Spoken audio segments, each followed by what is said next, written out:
Evelyn Cole drove her spade into the fresh grave dirt one last time and swore to the empty Montana sky that no man alive would ever take what her husband died holding.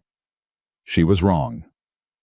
3 days later, a wounded cowboy rode down out of the high country and offered her 10 furs for one night under her roof, and by morning she'd learned the town wasn't done burying her yet. If you love a woman, the world underestimates. Subscribe, and stay with me all the way to the end. And tell me, what city are you watching from tonight? I want to see how far this story travels.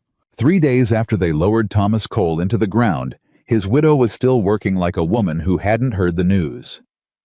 Evelyn hauled the water bucket up from the well, hand over hand, her palms already gone to leather that summer, and she did not stop when the rope burned. She never stopped. Stopping was the thing that killed people out here, and she'd buried enough of them to know. "You're gonna work yourself into the box next to him," said the voice behind her. She didn't turn around. She knew the voice. Everyone in the valley knew the voice. "Morning, Mr. Pruitt," she said. Silas Pruitt sat his horse at the edge of her yard like he owned the fence, the gatepost, and the air between them. He was Harlan Crane's man. Crane's land agent, Crane's shadow. Crane's mouth when Crane didn't feel like riding out himself. He tipped his hat to her slow, the way a man tips a hat when he means the opposite of respect. "Ma'am," he said, "I come out of Christian concern." "Did you?" She set the bucket down. "That's new. A woman shouldn't be out here alone. I heard that this morning from the coyotes."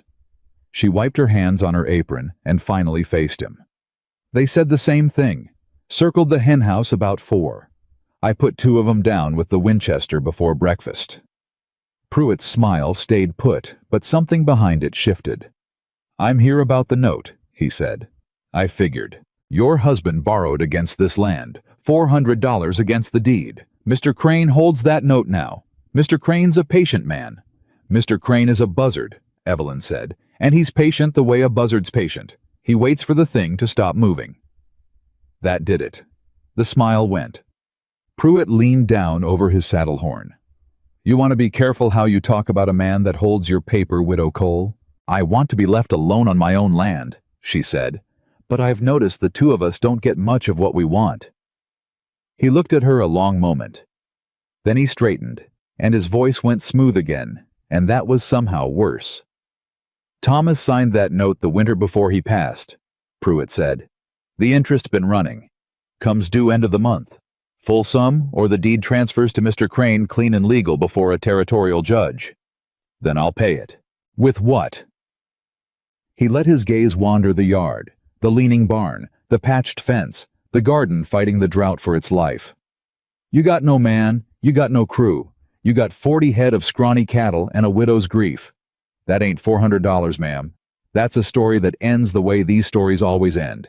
Evelyn felt the words land. She didn't let it show on her face. She'd learned that from her father, and from her husband, and from every hard year in between. You take the blow standing up, and you don't let them see the give. "You've said your piece," she said. "Now get off my property." Pruitt tipped his hat again. That slow, mocking tip. "End of the month, Widow Cole. Mr. Crane sends his sympathies on your loss." He turned his horse and rode out unhurried, and she watched him go, until the dust settled, and only then did she let her shoulders drop the inch she'd been holding them up. $400.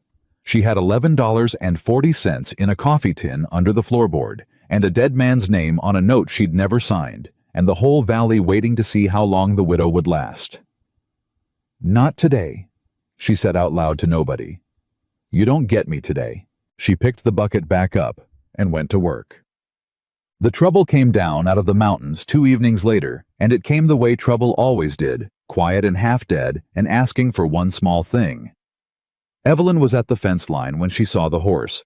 It came down the ridge trail alone, a big rangy bay with a bloody saddle, and its head low, and for one cold second she thought it was riderless. Then she saw the shape slumped along its neck, one hand fisted in the mane, the other hanging useless at the man's side. She had the Winchester up and levered before she'd made the decision to raise it.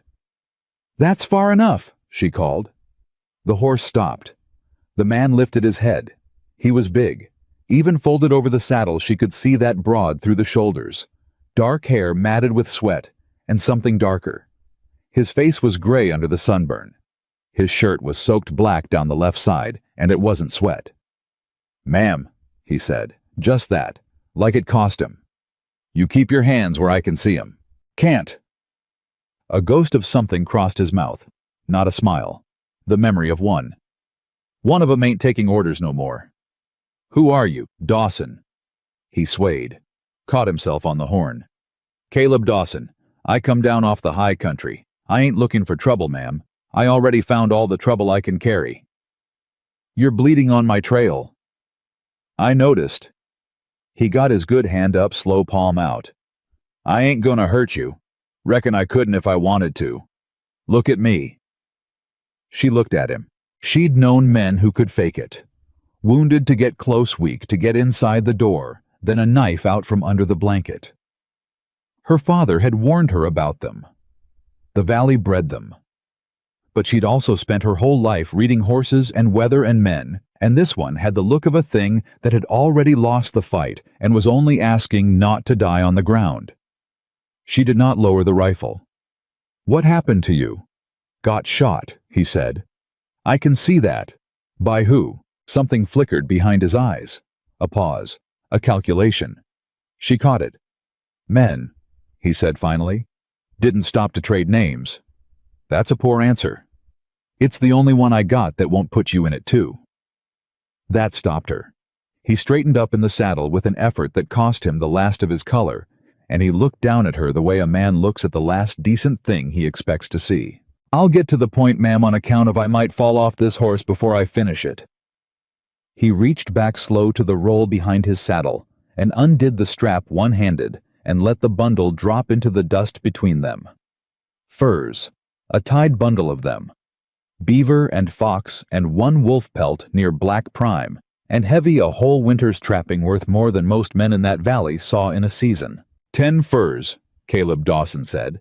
"Best I took all year. They're yours. All of 'em, for one night." Evelyn didn't move. "One night," he went on, "under a roof. Somewhere your rifle can watch me if it makes you easy. Come morning I'm gone and you never saw me, and you got 10 furs to show for the trouble." He breathed. "I ain't asking charity, ma'am. I don't take charity. I'm asking to buy a corner of your barn for one night like an honest man." For a long moment, the only sound was the horse blowing and the fence wire ticking in the heat. Then Evelyn Cole did the thing the whole valley expected of a woman with no man to protect her. She said no. "I don't know you," she said. "I don't know who shot you, or why, or whether they're coming behind you. I got no husband, and no crew, and no reason on God's earth to open my door to a bleeding stranger with a gun in his belt. Take your furs and ride on Mr. Dawson. There's a town 9 miles east. They got a doctor and a jail, and one of the two'll take you." She watched the words hit him. He didn't argue. That was the thing she'd remember later. He didn't beg, didn't curse, didn't try to make her feel small for it. He just nodded slow, like she'd told him a hard truth he already knew. "Fair," he said. "Fair enough, ma'am." He bent down. It took him 3 tries, and got hold of the fur bundle and dragged it back up across his lap. "Leave the furs," he said. "For the water your well can spare a horse that ain't done nothing wrong." "Mr. Dawson, he's a good horse." Caleb ran his good hand down the bay's neck, and the animal leaned into it. "Been carrying me 2 days. Least I can do is not let him ride off thirsty." And then he turned the horse. He got maybe 40 feet. Evelyn stood at her fence with the rifle down at her side now, and watched the man's back sway, watched him list, left, and correct, and list again, and she knew the way. You know, a calf won't make the night. The way you know, a fever's turned. She knew he wasn't going to reach that town 9 miles east. He wasn't going to reach the end of her fence line. "Mr. Dawson," she called. He didn't stop. "Dawson." He pulled up, turned his head just enough. "You fall off that horse on my trail," Evelyn said. "I'm the one has to bury you, and I have done enough burying this month." A pause. The wind moved the dust. "So I reckon you'd best not make me do it," she said. "Bring the horse to the trough. There's a room off the barn. It's got a door and a lock, and my rifle's got a fondness for that door. You understand me?" Caleb Dawson turned the bay around. "Yes, ma'am," he said. "I understand you fine." She got him off the horse in the barn, and it was near enough a deadlift, and she was strong from the work. But he was a big man, gone slack with blood loss, and by the time she had him down on the cot in the tack room, they were both gray and both breathing hard. "You're heavier than a heifer," she said. "Been told." His eyes were closed. "Not usually by a lady. I'm not a lady.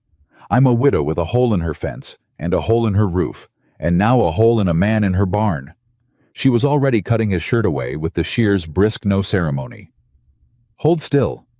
He held still. The wound was through the meat of the shoulder front to back, and it had missed the bone and missed the lung, and that was luck. But it had been bleeding 2 days, and it had the angry look starting around the edges. She'd doctored worse. She'd doctored her own husband through the fever that finally took him, and her hands didn't shake at blood anymore. That part of her had gone quiet and useful. "This is gonna hurt," she said. "Most things do." She packed it and she cleaned it, and he made no sound the whole time. None, just breathed through it with his jaw set, and his good hand fisted in the blanket. And when she was done, and had it bound tight, he opened his eyes and looked at her. "Obliged," he said. "Don't be. You're paying. 10 furs, you said." 10 furs. Something eased in his face. "You changed your mind." "I didn't change my mind. My mind said no. My conscience overruled it." She sat back on the milking stool and wiped her hands. "They fight sometimes. Conscience usually wins. It's why I'm poor." That got it out of him, not a laugh. He didn't have a laugh in him that night, but a breath through the nose the shape of one. "What's your name?" he asked. "Cole. Evelyn Cole." "Mrs. Cole. Widow Cole. Been Widow Cole 11 days now." She said it flat, the way you say a thing you've decided not to bleed over in front of a stranger. "You want to know how he died, you can ask the town. They tell it better than me. They've had more practice." Caleb was quiet a moment. "I won't ask," he said. "A man's grief's his own. I'd reckon a woman's is too." She looked at him then. Really looked. And she saw a thing in his face she hadn't expected. Not the hunger of a man who wanted something, not the calculation of a man working an angle. She saw somebody who knew exactly what she meant, who'd carried the same weight and knew the shape of it. "You've buried people," she said. It wasn't a question. "Yes, ma'am," Caleb said. "More'n I care to count. That's what the mountains are mostly, a place to bury the folks the towns won't have. That where you're from, the mountains. That's where I ended up." He closed his eyes again. "Where I'm from's a longer story than either of us has the blood for tonight." She let it go. She had questions stacked up like winter wood who shot him why he wouldn't name them. What a mountain trapper was doing carrying a gun worn low like a man who'd used it. Why his voice went careful every time the subject of the men behind him came near. But he was fading, and a body needed sleep more than it needed answers, and she'd get them in the morning before he rode out and out of her life. "Sleep," she said, standing. "There's water in the crock. The door locks from the inside and the outside both. I'll be up at the house with a Winchester that don't miss. We understand each other, Mr. Dawson." "Caleb." "We understand each other, Mr. Dawson." The corner of his mouth moved. "Yes, ma'am," he said. "We surely do." She was at the door when his voice came again, low, half gone already to sleep. "Widow Cole." "What?" "Whatever they told you in town about a woman not making it out here alone." A pause. "You made it 11 days past the man that was supposed to carry you. You're doing better'n they know." Evelyn stood in the doorway a moment with her hand on the latch and didn't say anything because there wasn't a safe thing to say to that, and then she went out and shut the door and stood in the dark of the barn with her heart doing something it hadn't done in 11 days, and she was angry at it for doing it. "He's paying," she told herself. 10 furs, that's all this is. She almost believed it. She did not sleep. She sat at the kitchen table with the lamp turned low and the Winchester across her knees, and she counted the money she didn't have against the note she couldn't pay. And around midnight, she got up and looked out the window toward the barn, where the one lit lantern told her the stranger still breathed, and she thought about how strange it was that the loneliest she'd felt in 11 days was tonight with a man's furs on her floor and a man's blood dried under her fingernails. Then she heard the riders. She heard them before she saw them. The wrong kind of sound for that hour, more than one horse coming slow and quiet up the valley road, and slow and quiet at midnight, was worse than fast and loud. Fast and loud was drunks. Slow and quiet was men who didn't want to be heard. Evelyn blew out the lamp. She went to the window on her belly the way her father taught her, and she counted 4 riders coming up the road toward the house, and even in the dark, she made out the shape at the front of them, wide in the shoulder, easy in the saddle, and she'd have known that man's silhouette anywhere in the valley. Harlan Crane. Crane didn't ride out at midnight. Crane didn't ride out at all if he could send Pruitt.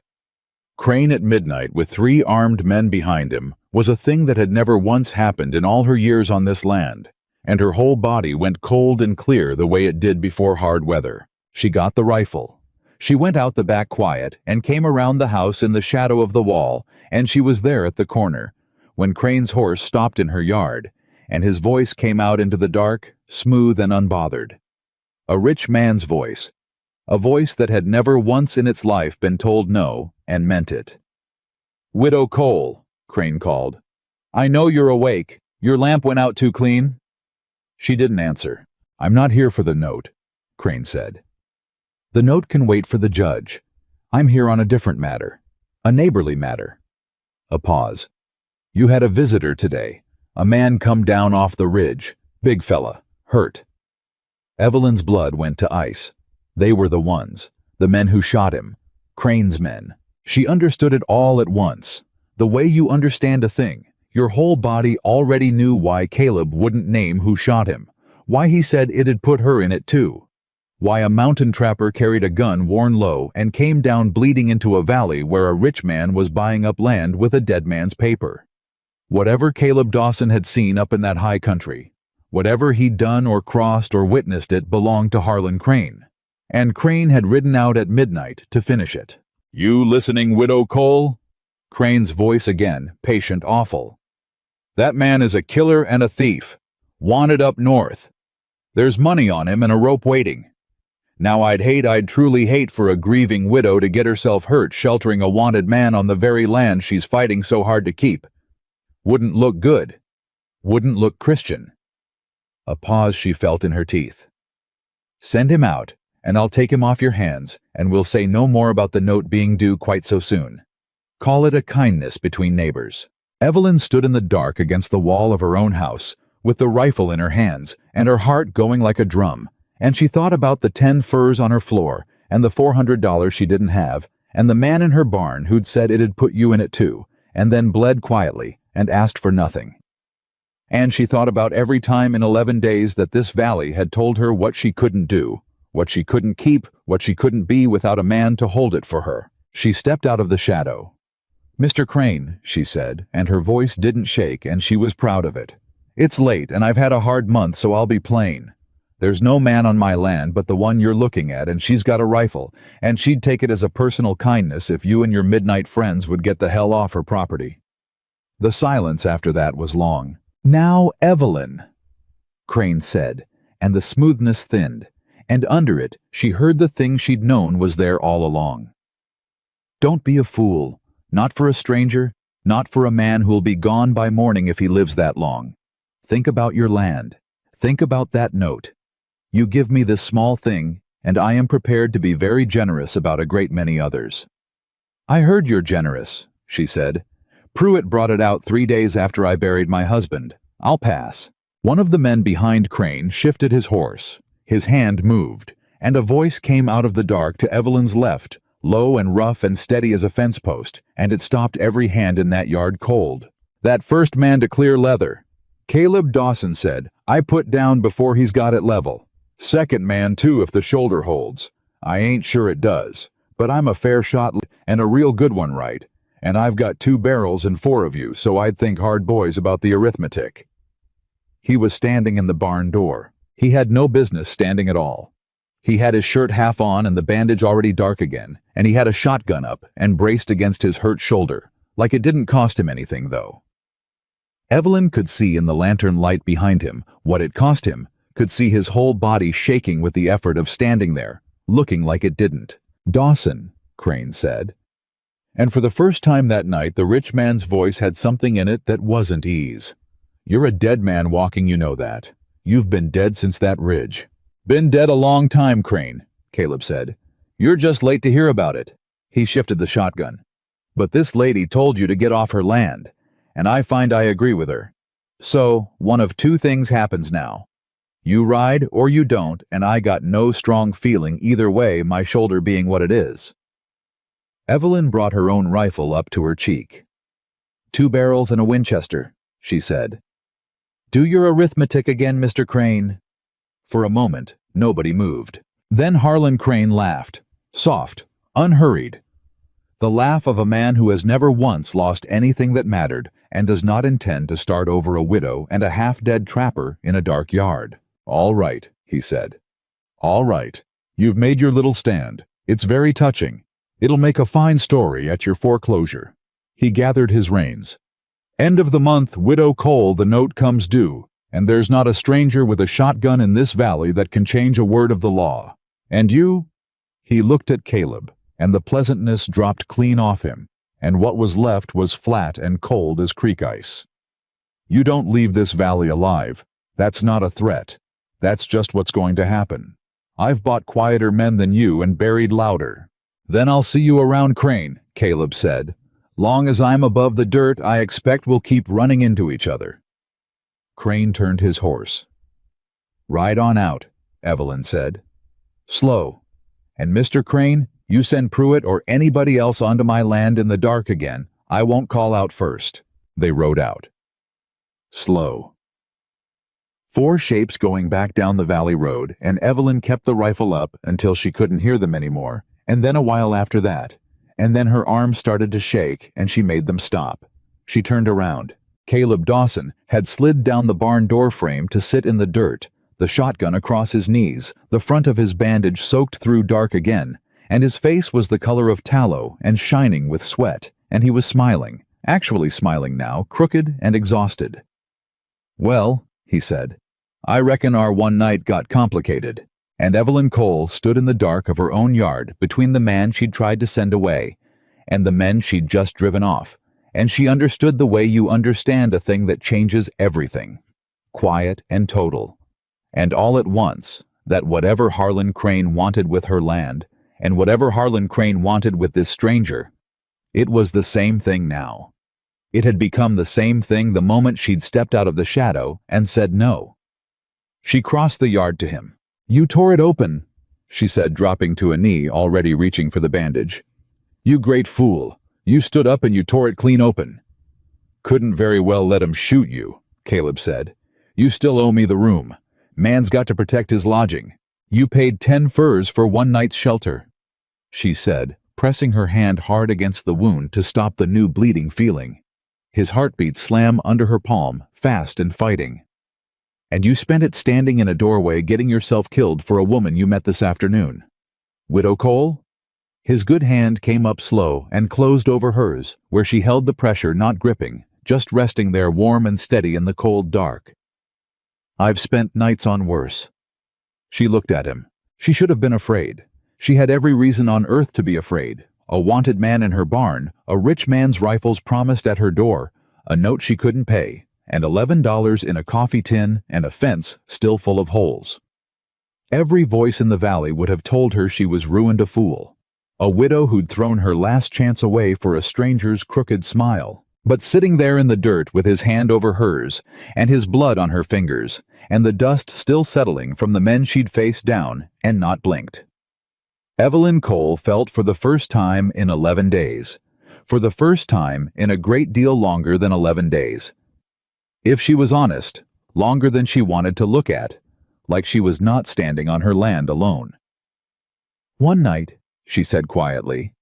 "That was the deal." "That was the deal." "The deal's changed, Mr. Dawson." He was quiet a moment.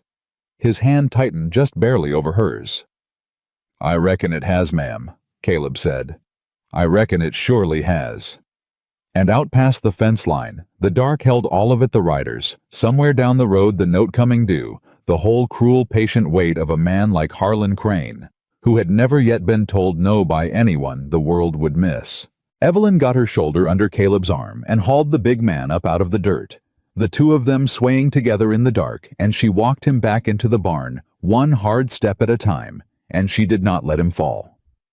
The fever came on him hard by the second night, and Evelyn sat with him through it, because there was no one else to. And because a man who tears himself open standing in a doorway for a stranger has bought some sitting up, with whether he asked for it or not. He talked in the fever. Not much and not clear, but enough. "Not the wagons," he said, once his good hand grabbing at the blanket.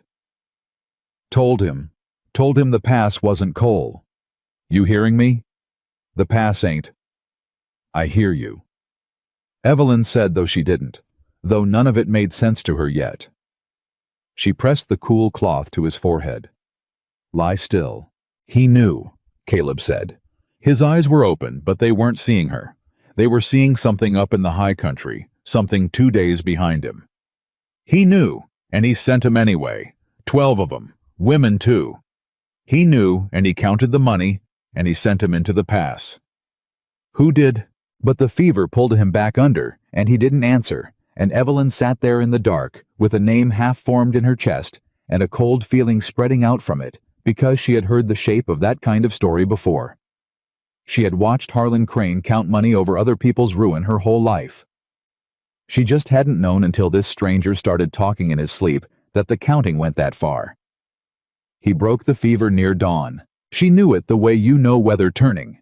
The sweat came clean instead of sour, and his breathing dropped down slow and even, and when the light came gray through the barn boards, he opened his eyes, and they were his own again, tired and clear. "Water," he said. She gave it to him. He drank half the crock. "You talk in your sleep, Mr. Dawson," she said. He went still with the crock halfway down. "Do I?" he said. "You do." What did I say? Enough that I've got questions. She took the crock from him and set it down. "Not enough to answer them. You said something about a pass. 12 people, women, a man who knew and sent them anyway." Caleb was quiet a long moment. She watched him decide something. She'd gotten good in a short time at watching this man decide things behind his face. "You'd have been better off," he said finally, "if I'd fallen off that horse before I reached your fence. I've heard that from more comfortable men than you. Answer me straight for once." "It'll put you in it." "Mr. Dawson." She leaned forward. "A man rode into my yard at midnight with 3 rifles and my name in his mouth. I'm already in it. I've been in it since I said no to him in the dark. So you can stop telling me what I'm in and start telling me the truth, because I have got exactly 1 month before this land stops being mine, and I would like to know who I'm losing it to." That reached him. She saw it reach him. "You said Crane," Caleb said slowly. "Last night. Harlan Crane. That's his name. Owns half this valley, buying up the other half. With paper, with notes. He held my husband's note before Thomas was cold." Her jaw tightened. "You know him. I know what he did in the mountains." Caleb pushed himself up against the wall, grimacing, and she moved to help, and he waved her off, and she let him, because she was learning that too, when to reach for him, and when to let him do it himself. "There's a freight company runs the northern passes.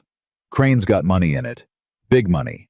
Wagons carry folks west, families, settlers, folks who paid their last dollar for a spot on a wagon, and a promise they'd get through before the snow. I know the kind. There's 2 ways through the North Range. Long ways safe. Short ways a killer narrow pass comes down hard weather early, and if you time it wrong you don't come out the other side.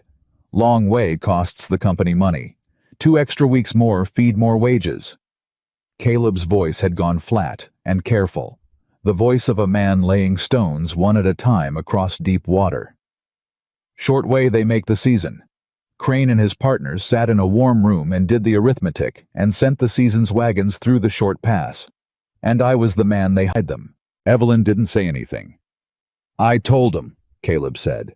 I've run those mountains 12 years. I told the company man the short pass was already turning. Weather coming. I said the long way or we wait a week. He telegraphed Crane. Crane telegraphed back. He stopped. Crane said the schedule stands. And you took them through. I quit. His good hand closed slow into a fist. I quit right there, and I told them to hire a fool if they wanted a fool, and I rode off. And they hired a fool, and they took 12 wagons into that pass, and the weather came down just exactly the way I said it would, and... His voice caught. It was the first time she'd heard it catch. 9 of them came out. 12 wagons went in, and I counted 9 coming down the far side, and I sat my horse on the ridge, and I counted 'em twice, Widow Cole, hoping I'd got it wrong.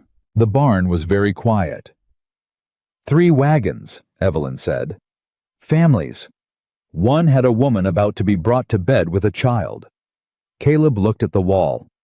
I went back up. I didn't have to. I'd quit. But I went back up into that pass, and I dug where I could dig, and I found what a man finds up there in weather like that, which is not much, and none of it good, and I came down that mountain with it burning a hole in me, and I did a foolish thing. You went to Crane. He looked at her surprised. You'd have done the same, she said. I can see it on you. You went to Crane. I went to the company office in the north town. Crane was there. Him and his partners sitting over the account books. And I walked in with 3 families' worth of nothing in my saddlebags, and I put it on the table, and I told the room what Crane had done. Caleb's mouth twisted. And Crane, I'll give him this, he didn't blink. He looked at me the way you'd look at a fly on the window, and he said real gentle in front of every man in that room, he said, That's a very sad story, Mr. Dawson, and I've no idea what it has to do with me. I sign no schedules. I guide no wagons. You do, or you did. He put it on you. He put it on me. Said I'd been the guide, said I'd abandoned my post, said the deaths were on the man who quit his contract and left them leaderless. Caleb laughed, and there was no laugh in it. By the time I understood what was happening, I was the one they were fixing to hang. Not Crane, me, the man who told them not to go. And I looked around that room at all those company men nodding along, and I understood that Crane had bought every last one of them a long time before I ever walked in, and that if I stayed in that town one more hour, I'd be swinging from it by morning with 3 families' deaths hung around my neck to make the books balance. So you ran. So I ran, 2 days ahead of his men, and they caught me up on the ridge above your valley and put this in my shoulder. He nodded at the bandage. And I came down half dead into the first yard I found, and it belonged to a widow with a rifle, and the widow's fighting the same man over the same thing. He shook his head slow. I don't hardly believe it myself, but there it is. He's after your land, and he's after my neck, and it's the one-man Widow Cole. It's Harlan Crane both times. Evelyn sat with that a long moment. The lantern had burned near out. Gray dawn was coming up through the boards. Well, she said finally. Well, he agreed. That's the worst pay for a night's lodging I ever heard of. And that got it out of him. The real laugh this time, weak and cracked and surprised, and it turned into a cough that hurt him, and she put her hand on his good shoulder to steady him through it, and neither of them noticed for a moment that she'd left it there. Then they both noticed, and she took it back, and something passed between them in the gray light that neither of them had a name for, and neither of them said anything about. You should ride on, she said. And she stood, and her voice had gone brisk again, protective the way she got when a thing came too close. Soon as you can sit a horse. You go north, they'll hang you. You go south, they lose you in the flats. This isn't your fight.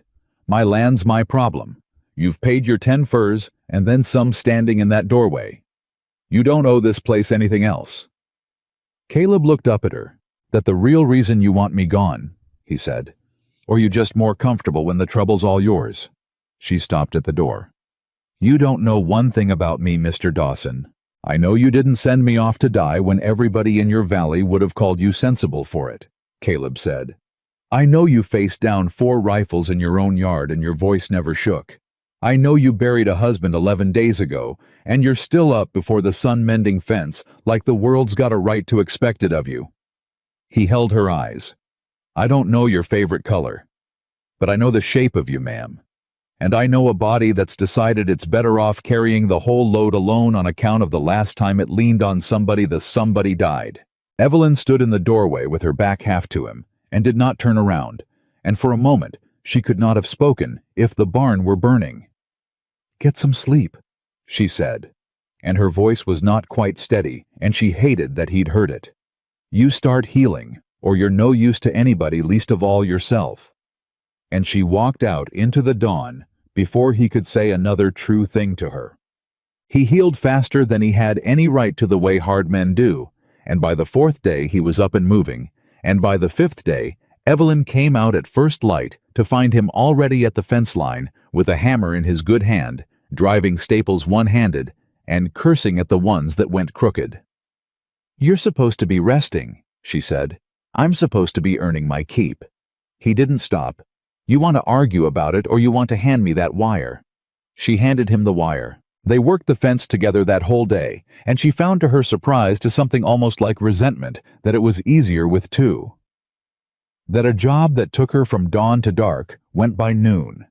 That a man who kept his mouth shut and his hands busy and only spoke when there was something worth saying was a strange and unfamiliar thing to have in a yard after Thomas, after 11 years of a husband who talked and drank and dreamed and left the fence for tomorrow. You're a better hand one-armed than most men are with 2, she said when they stopped for water.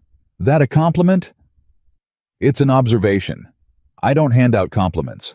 They go to a man's head, and then he stops working. Caleb almost smiled. Your husband, he said, careful the way he said careful things. He a rancher. He was a dreamer. She drank. He was a good man who wanted to be a rich one, and he never could tell the difference between a plan and a wish. He borrowed against this land to buy into a mining thing 3 counties over. Silver. Sure thing, the fella told him. There's always a fella, and it's always a sure thing. She wiped her mouth. There wasn't any silver. There wasn't any mine hardly.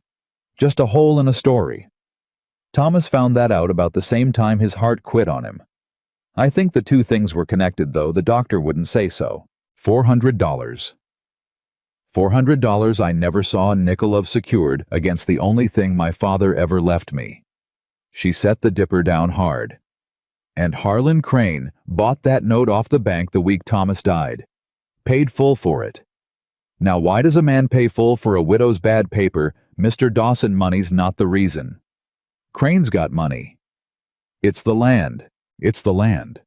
She looked out across it, the leaning barn, the patched fence, the dry garden, the 40 scrawny head. Ugliest, hardest, most worthless-looking piece of ground in the valley, and hers every stone of it. There's water on it.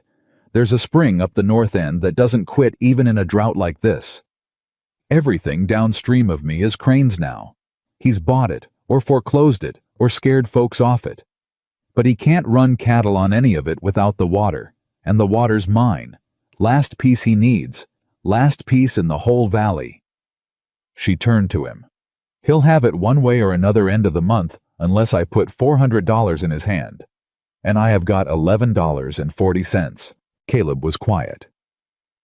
You could sell the cattle, he said. 40 scrawny head in a drought year, I'd be lucky to see $60. And then I've got no herd and still no land. You could. I've done the arithmetic every night for 2 weeks, Mr. Dawson, she said. Every way it comes out the same. There's no honest $400 to be had on this place before the end of the month. So you can stop looking for the one I missed. There isn't one. And that should have been the end of it. That should have been the moment the story turned toward its natural and expected close. The widow ruined the land, lost the stranger riding on.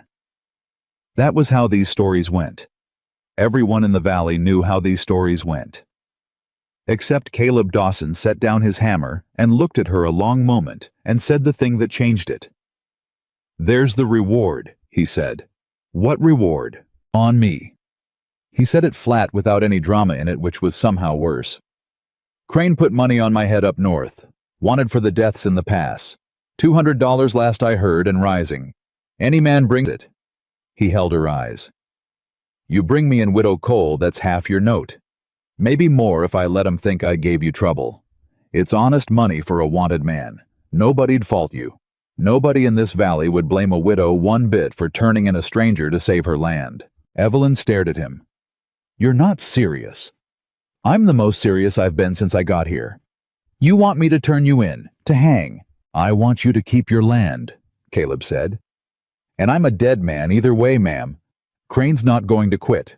He'll run me down in a month or a year north or south, and there'll be a rope at the end of it no matter whose hand's on it.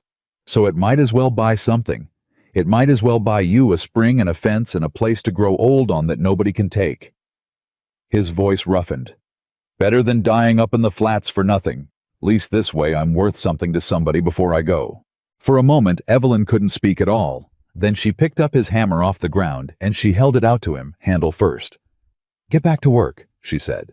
Cole, I'm not turning you in. Her voice shook now, and she let it shake, because some things a person ought to hear you mean. I have spent 11 days, 12 now, listening to that man and his agent, and his money tell me what I have to give up. My husband, my peace, my land. And now, you want to hand me a hammer and tell me the last thing I have to give up to Harlan Crane is a man who stood in my doorway bleeding so I wouldn't have to face him alone. She shoved the hammer into his good hand. No. You hear me? No. That word's the only thing I've got left in this world that Crane can't take, and I'm going to keep saying it until they put me in the ground next to Thomas. So take your hammer, Mr. Dawson, and drive your staples, and don't you ever, ever offer to hang for me again. Caleb Dawson looked down at the hammer in his hand. Yes, ma'am, he said quietly.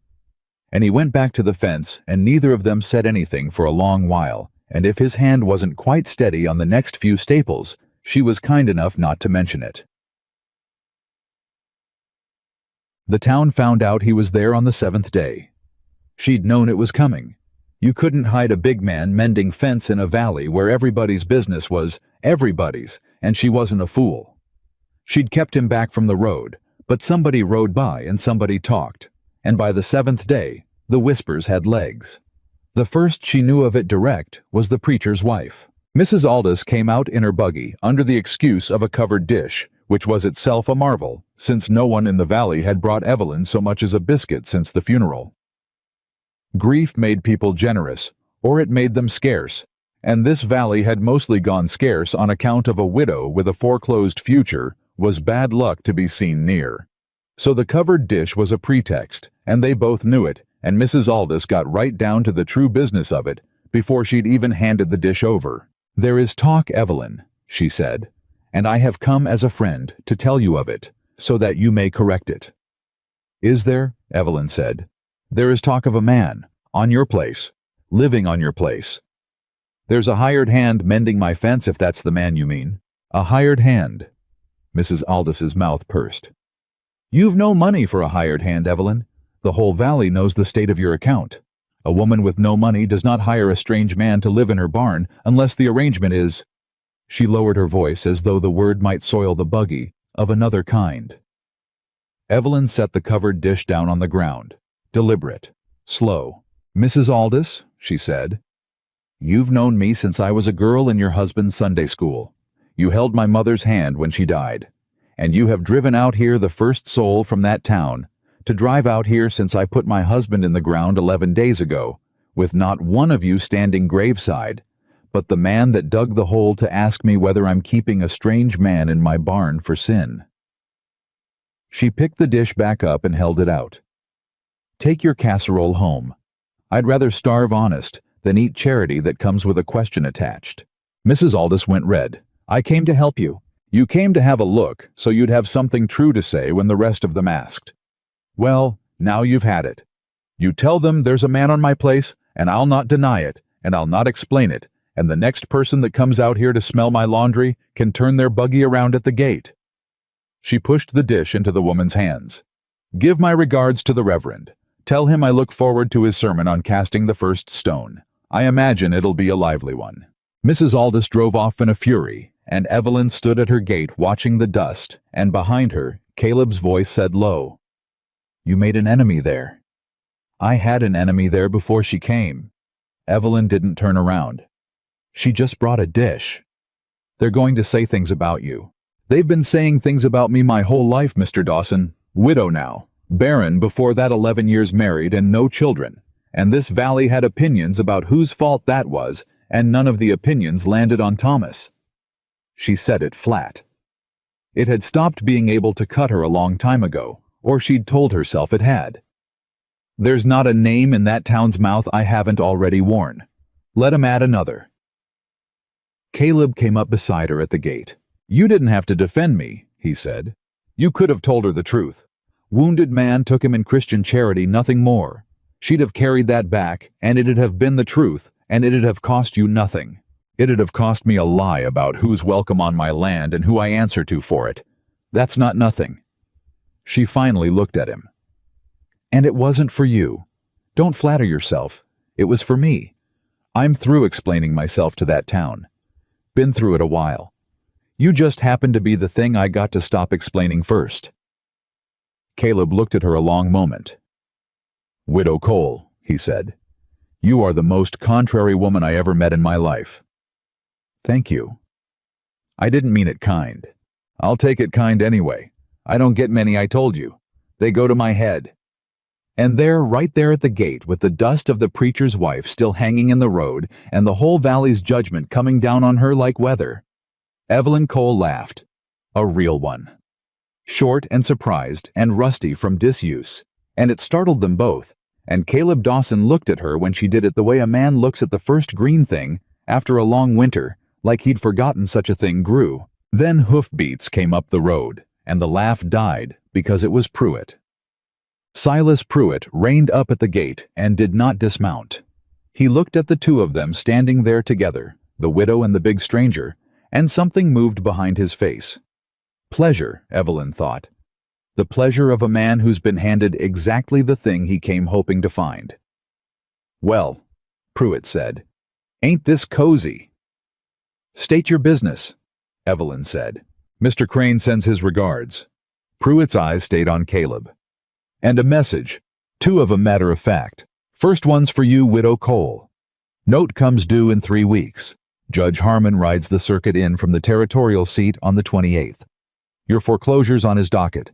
You want to pay it off before then, you bring $400 to the bank in town, and Mr. Crane'll sign the deed back to you all friendly."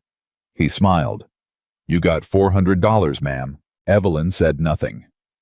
"Didn't reckon so." Pruitt turned his gaze full on Caleb. "Second message is for your hired hand there, though I don't believe that's his profession. Is it, Mr. Dawson? I believe your profession's guiding wagons off cliffs and running from the rope." Caleb didn't move. "I got a name from a fella up north." Pruitt went on enjoying it. Description matched. "Big fella, dark hair, come down hurt off the ridge. Wanted man. There's paper on you in 3 counties, Dawson. $200 dead or living, and the company don't much care which." He looked between them, slow, savoring it. "So here's how Mr. Crane sees the arithmetic, and I got to say it's elegant. The widow's got no money and a wanted man in her barn. The wanted man's worth 200. That's half her note near enough. All she's got to do is give you up, and Mr. Crane'll even count it generous against what she owes. She keeps her land. You hang. Everybody's accounts come out square." He spread his hands. "It's the kindest offer that man ever made in his life, and I'd take it if I were the two of you before he thinks better of it." For a moment, nobody said anything. Then Caleb Dawson took a step forward toward the gate, and Pruitt's hand dropped to his gun, and Caleb stopped, and when he spoke, his voice was so quiet and so even that it was worse than a shout. "You go back and tell Harlan Crane something for me, Pruitt." "I'm listening." "Tell him I counted 9 wagons come down off that pass. Tell him I counted 'em twice." Caleb's good hand hung loose at his side, easy ready. "Tell him there was a woman up in that snow that was carrying a child, and I know her name, and I know the name of every soul in those 3 wagons on account of I wrote 'em down before I ran because somebody ought to, and there wasn't nobody else. Tell him the guide he's fixing to hang for it kept a list." He let that sit. "And tell him a list like that don't hang with the man that carries it. It keeps. It waits. It finds a judge someday that Crane don't own. You tell him that Pruitt word for word, and you watch his face when you do." Silas Pruitt's smile had gone. His hand was still on his gun. "You're bluffing."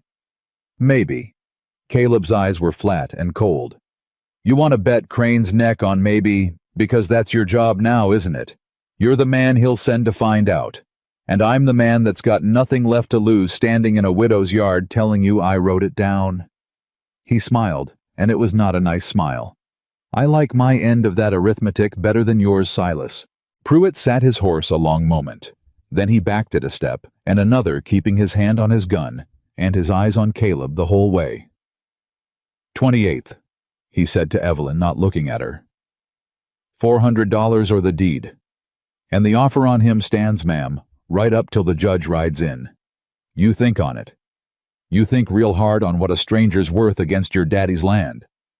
He turned his horse and rode, and Evelyn Cole stood there and watched him go, and then rounded on Caleb with her heart pounding. "A list," she said. "You wrote down, there's a list." Caleb watched the road. "Mr. Dawson," she grabbed his arm and turned him. "Is there a list?" He looked at her, and for a moment the flat, cold thing was still in his face, and then it cracked just at the edges, and underneath it she saw something that stopped her cold. "No," Caleb said quietly. "There's no list, Cole. There was never time to write down a thing up in that pass. There was only time to dig and to run." He looked back at the road where Pruitt's dust was settling. "But Crane doesn't know that, and now he's got to spend 3 weeks not knowing it. And a man that can't sleep for wondering is a man that makes mistakes." Evelyn stared at him. "You just bought us time," she said slowly, with a bluff. "You bluffed Harlan Crane. I bought you time." His jaw tightened. "I meant what I said before, Cole. I'm the thing on that man's mind now, not you. That's how it ought to be. He's chasing a list that doesn't exist instead of foreclosing on a widow that can't fight back. Long as he's scared of me, he's slow with you. That's worth something. That's worth more than $200 and a rope. You lied to protect me. I bluffed to buy time. There's a—" "Don't." She still had his arm. Her grip tightened. "Don't do the thing where you make it small. You stood at my gate and you put a target on your own back so that man would come for you instead of me. You've been doing it since the first night. You stood in that doorway. You offered to hang. And now you've told Crane you've got the one thing on earth that could ruin him, which means he can't just hang you quiet. Now he's got to find out what you know first, which means every gun he owns is going to be pointed at you and not at me." Her voice broke. "You keep spending yourself to buy me days, Mr. Dawson, and I never asked you to, and I don't know how to make you stop." Caleb Dawson looked down at the widow's hand on his arm. "You could stop me easy," he said. "You could send me off any morning. I'd go." "I know. You haven't." "I know that too." They stood there. The dust settled in the road. Somewhere the coyotes she'd shot that first morning had brothers, and they'd be back at the hen house by dark, and there was fence still to mend, and a note still coming due, and a whole valley full of people already telling the story of the widow and the stranger in ways that would follow her the rest of her life. And Evelyn Cole realized she did not care about a single one of those things as much as she cared in that moment about the fact that this man kept trying to trade himself away to save her, and would not stop, and that she had not sent him off and would not. "Come on," she said, and let go of his arm, and her voice was rough. "There's fence. There's always fence. There's always fence," she agreed. "It's the one honest thing about this whole place. It never lies to you, and it never quits needing you, and it never once offers to hang itself to save you the trouble." Caleb almost smiled again. They went back to the fence. That night she cooked for 2 for the first time in 12 days, and it was a small thing, and it undid her more than she expected. She hadn't meant to. She'd meant to leave his plate in the barn like she had every night since he came. But it was raining, the first real rain in weeks, drought-breaking rain, and she stood at the door with 2 plates and looked out at it coming down and could not make herself carry his supper across a muddy yard to a man in a barn like he was livestock. "You can come up to the house," she said, "on account of the weather, just tonight. Don't read anything into it." "Wouldn't dream of it, ma'am."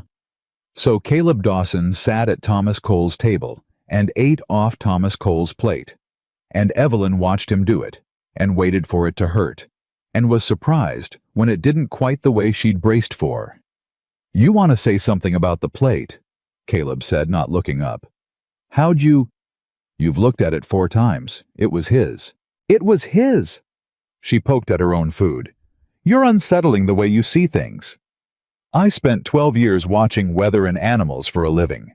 You learn to read the thing before it happens." He set his fork down. "I can eat in the barn. I don't mind. I'd rather that than sit at a table that hurts you." "It doesn't hurt me. That's what's strange." She looked at the plate at the man behind it. "I thought it would. I thought I'd sit here and see Thomas in that chair and it'd cut me. But it doesn't. And I've been trying all through supper to work out why, and I think—" She stopped. "You don't have to. I think it's because Thomas never really sat in that chair," Evelyn said. "Not the way you mean sitting. He sat in it and dreamed about being somewhere else. Some silver mine 3 counties over. Some richer life. He was never here, Mr. Dawson, not really, not even when he was in the chair. He was always leaving towards something better." She looked at Caleb. "And you've been on my place 8 days, and you've never once, not for a minute, been anywhere but exactly where you are. Every fence post, every wire. You're here. It's the strangest thing. He lived here 11 years, and you've been more here in 8 days than he was in all of it." The rain came down. The lamp burned steady. Caleb Dawson did not say anything for a while. "That's the kindest thing anybody's said to me," he said finally. "In longer than I can rightly recall. And I don't think you meant it as a kindness. I think you meant it about him. But I'll take it anyway." "You take everything anyway. You're the most grateful hard man I ever met." "When you've had nothing," Caleb said, "you learn to take what's offered, even when it isn't offered to you." He picked his fork back up. "Especially then." And Evelyn Cole sat across her own table from a wanted man in the rain, and understood with a clarity that frightened her, that the thing she'd been keeping at arm's length for 8 days had already gotten inside the door. In fact, the very first night when a bleeding stranger asked to buy shelter like an honest man and then stood in a doorway and bled to keep her safe. It had been inside the door the whole time. She'd just been too busy calling it something else. "Mr. Dawson," she said. "Caleb," he said. "I've asked you 3 times now, ma'am. I've stood in a doorway for you. I've bluffed a rich man to his agent's face for you. I believe I've earned my first name in your mouth." Evelyn looked at him a long moment across the lamplight. "Caleb," she said, and the way he looked at her when she said it, like a man hearing his own name for the first time in years, like a man who'd near forgotten he had one worth saying, was a thing she would carry with her long after that night into all the hard nights coming, of which there would be many and worse than she yet knew. "Yes, ma'am," he said softly. "Evelyn, Evelyn," he said, and tried it, and it seemed to sit strange and good in his mouth. "That's a fine name. Don't know how I've been calling you Widow Cole this whole time when there was a name like that going spare. Don't get comfortable with it." She stood brisk again, gathering the plates, hiding her face in the work of it. "You've still got fence to mend, and I've still got a note to beat, and there's 3 weeks till a judge rides in that Harlan Crane most likely owns, and not one single part of this is fixed, just because it stopped raining on it for one supper. No, ma'am. So don't." "So, no, ma'am, I won't." But he was smiling when he said it, that crooked, exhausted smile that had near killed her the first night in the yard, and she turned away fast so he wouldn't see what it did to her face. The rain broke the drought, and it should have felt like mercy, but mercy was in short supply that valley, and the rain brought its own trouble. It brought the creek up. Evelyn was out before dawn checking the herd, when she saw them 3 of her cattle down in the low pasture where the creek had jumped its banks in the night, bogged to the belly, in mud bawling, and one of them already going quiet with the cold, which was the worst sound. The going quiet because a cow that stopped fighting the mud is a cow that's decided to die. She didn't hesitate. She went in after them. She was thigh-deep and hauling on a rope round the first one's horns, screaming at it, cursing it, when Caleb came at a dead run from the barn, with a coil of rope over his good shoulder, and no shirt, and the bandage still on, and his face like a the going quiet sound too. "Get out of the mud," he shouted. "I'm not leaving them." "You'll go under with them. Get out, Evelyn, and throw me the rope."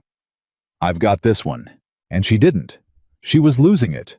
The mud had her legs, and the cow was heavier than sin, and going quieter by the second, and she felt her own feet start to slide out from under her in the muck, and for one bad cold moment, she understood exactly how a person drowned in 6 inches of standing water in a bog. Then his hand had her arm. He'd come in after her. One-armed bad shoulder, and all he'd waded into the sucking mud and got his good hand locked around her arm like iron, and he hauled not on the cow on her. And the strength in it was a shocking thing. She came up out of the mud like a cork, and he didn't let go. He dragged her back toward the bank, hand over hand, up his own body until they both went down on the solid ground in a heap, soaked, filthy gasping. "You fool woman," Caleb said into her hair, and his arm was still locked around her, and she could feel his heart going like a hammer against her back. "You'd have gone under for a scrawny drought cow. You'd have drowned in a bog. What good's the land to you if you're dead in it?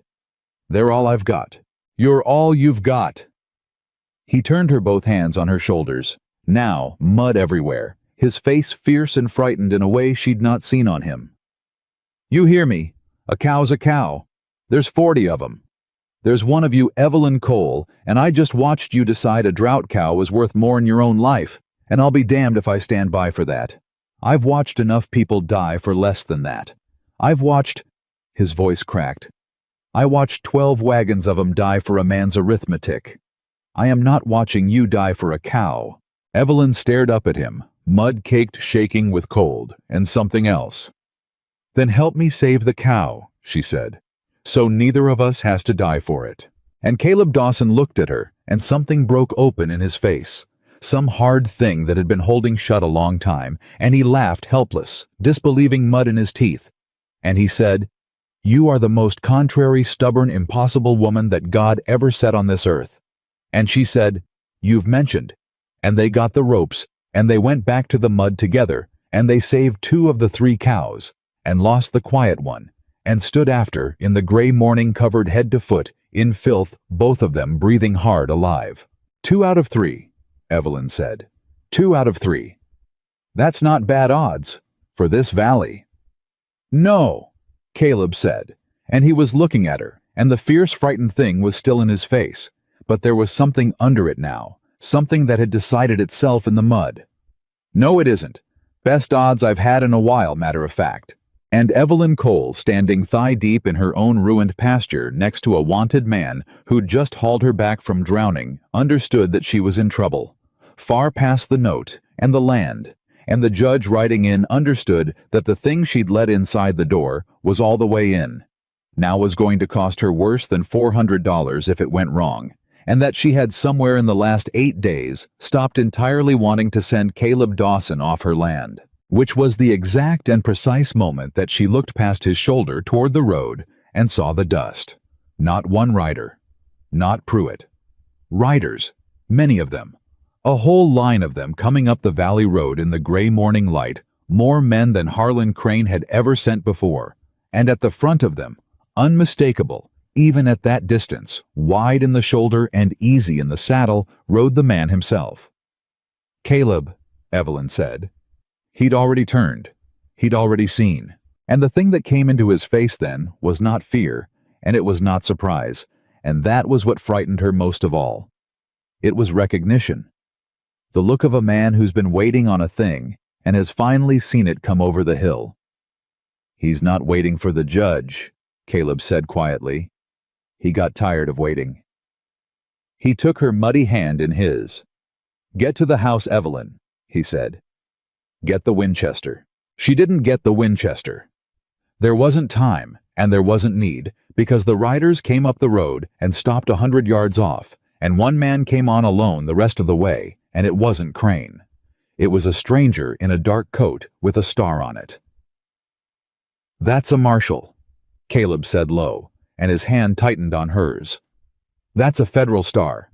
Crane doesn't have federal men. Crane has bought men. That's something else." But behind the marshal back with the line of riders sat Harlan Crane on his tall horse, and even at 100 yards, Evelyn could feel the man's satisfaction coming off him like heat, and she understood that whatever the star meant, Crane had brought it here on purpose, and that meant the star was working for Crane, whether it knew it or not. The marshal reined up at the gate. He was an older man, gray at the temples, with a face that had stopped being surprised by anything a long time ago. "I'm looking for a man named Caleb Dawson," the marshal said. "Word is he's here." Caleb stepped forward before Evelyn could stop him, put himself between her and the gate, mud-covered and shirtless and unarmed, and said, "You found him." "Caleb, it's all right." He didn't look back at her. "You don't shoot a federal marshal, Evelyn. You don't run from one either. That's the one kind of law Crane can't just buy quiet." He kept his eyes on the marshal. "I'm Dawson. What's the charge?" The marshal looked at him a long moment. "Murder," he said. 12 counts. The deaths in the Kettle Pass last season. The company's sworn out a complaint says you were the guide you were hired to bring them through. You abandoned the wagons and left 12 souls to die in the snow. He shifted in his saddle. "That's a hanging charge, son. Federal on account of the pass crosses the territory line. I'm to bring you into the seat and hold you for the circuit judge." "Judge Harmon," Evelyn said. "The 28th. The marshal looked at her mild. "That's the one, ma'am." And Evelyn Cole understood the whole shape of it. Then, all at once, the way Crane had built it, the same judge, the same day. Her foreclosure, and Caleb's hanging on one docket one afternoon in front of one man, and if that judge was Crane's, then both of them lost everything in the same hour, and Crane rode home with the land and the water and the man who could ruin him swinging from a rope, all of it, clean, all of it, legal, all of it, stamped with a federal star to make it righteous. "He's innocent," Evelyn said. "Marshal, that man told the company not to take the pass. He quit rather than lead them into it. He's the only one who tried to stop it, and Crane's turned it around on him because Caleb's the only witness left who knows Crane gave the order." The marshal's face didn't change. "That may be, ma'am. That may all be true. I've been at this long enough to know a complaint and the truth aren't always kin." He looked back at Caleb. "But it's not my job to weigh it. It's my job to bring him to the judge so a court can weigh it. You got a defense, Dawson, you make it to Harmon. That's how it works." "Harmon's Crane's man," Caleb said quietly. "I don't know that he is. You know Crane rode out here with you to watch me taken. You know 100 yards behind you sits the man swore the complaint. You know that much, Marshal, whatever you'll say out loud." The marshal was quiet a moment. "I know," he said finally, careful, "that I've got a warrant and a man that matches it and a job. The rest of it's above my pay and outside my say-so. Now, you going to come along peaceable, son? Or are you going to make me do the other thing in front of this lady?" And Evelyn watched Caleb Dawson stand there in the mud unarmed, 100 yards from the man who'd built this whole trap around him, and she saw him weigh it, saw him weigh running and fighting and dying right there in her yard, and she saw him set all of it down. "Peaceable," Caleb said. "I'll come peaceable, on one condition." "You're not in a spot to set conditions. It's a small one." Caleb's eyes were flat and steady. "The lady's foreclosure. It's on Harmon's docket the same day. Same afternoon, Crane wants me hung. He wants her land signed over. And I want it on your record. Marshal, your record, a federal man's record, not Crane's. That I said in front of witnesses that Harlan Crane holds the note, swore the complaint, and stands to take this woman's land and my neck off one judge on one day. You write that down. That's my condition. You write it down, and you carry it to the seat, and you put it where Crane can't reach it." The marshal looked at him a long time. Then slowly, he took a small book from his coat and a pencil, and he wrote in it. And Evelyn saw Harlan Crane's horse shift back at the road, saw the satisfaction go still on the distant man's face because Crane couldn't hear what was being said. But he could see the marshal writing, and a man like Crane knew that anything written down was a thing that could turn on you. "It's down," the marshal said and put the book away. "For whatever it's worth. Now come along, Dawson. Get a shirt on. I'll not haul a man to jail half naked, that's not decent." "Caleb." Evelyn caught his arm. Her voice had gone low and fast and desperate. "You can't. If that judge is, I'll hang you. This is the trap. This is the whole thing he built. You walk into that courtroom, and you're dead." Caleb turned to her. He put his muddy hand against the side of her face, gentle, and it was the first time he'd touched her that way, and it stopped her cold. "Evelyn," he said quietly, "listen to me. If I run, I'm a guilty man forever. And you're a woman who sheltered a killer, and Crane takes your land and calls it justice. But if I stand up in that court, even Crane's court, and I tell what happened in that pass, out loud in front of a marshal, and whoever else is in that room, then it's said. It's on the record. It can't be unsaid. Maybe the judge hangs me anyway. But the truth's out, and a marshal wrote down what I told him, and that's a seed, Evelyn. That's a seed in the ground. Might not grow in time to save my neck, but it grows." His thumb moved against her cheek. "I've been running from that pass for a season. I'm done running. I'd rather hang telling the truth than live another day carrying it quiet." "I can't lose you too," Evelyn said. And the words came out before she could stop them, and they both heard everything in them. "I just buried one man. I can't stand at another hole in the ground. I won't." Caleb Dawson looked at her, and something moved through his whole body, something that had been building since the first night in the yard and had finally arrived. "Then don't stand at a hole," he said. "Come to the seat. Come to the courtroom. You've got a foreclosure to fight the same day. You be there and you fight yours and I'll fight mine, and maybe the same courtroom that Crane built to bury us both is the one place he can't do it in the dark." He dropped his hand. "He's strong when it's midnight and rifles and a widow alone. He's weaker in daylight in front of a judge with things written down. That's the only ground I've got left to fight on. So I'm going to go stand on it." The marshal cleared his throat. "Touching," he said, not unkindly. "But we're burning daylight, and I've a 2-day ride to the seat. Dawson, shirt, horse, now." They took him an hour later. Evelyn stood at her gate and watched them put Caleb Dawson on his own bay horse with his hands tied to the horn, and she watched the marshal lead him out. And she watched Harlan Crane fall in beside the marshal as they turned down the road, and she watched Crane lean over and say something to the marshal that she couldn't hear, and she watched the marshal not answer, which was its own small mercy. And then they were gone down the valley in the risen sun, and she was alone on her land, the way the whole valley had always said she'd end up. Alone with a bundle of 10 furs still sitting in her tack room, and a note coming due, and the only man who'd stood between her and Harlan Crane riding off to a courtroom built to hang him. She did not fall apart. She wanted to. She stood at the gate a long moment and felt the whole thing pressing down on her, the note and the land and the man, and she felt her knees want to go, and she made them hold the way her father taught her, the way Thomas never learned. You take the blow standing up. Then she went inside, and she got the coffee tin from under the floorboard, and she counted the money she didn't have one more time. $11.40. And she sat at Thomas's table where Caleb had eaten off Thomas's plate, and she made herself think. $400 in 3 weeks. It couldn't be done honest. She'd said so herself, said it to Caleb's face. There's no honest $400 to be had on this place. But Caleb had done an impossible thing with a bluff. He'd bought 3 weeks with a list that didn't exist, and Evelyn Cole sat at her dead husband's table and thought if a lie could buy time, then maybe the truth could buy the rest. Maybe the same courtroom Crane built could be turned. Maybe the seed Caleb wanted to plant needed more than one man's word in the ground to grow. Maybe it needed witnesses. She thought about the 9 wagons that came down off the pass.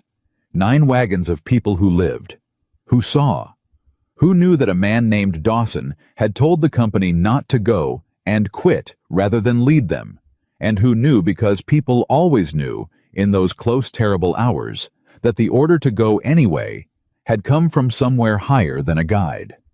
9 wagons of people scattered west by now, but scattered from a known place. from the company's own North Town, from the company's own records.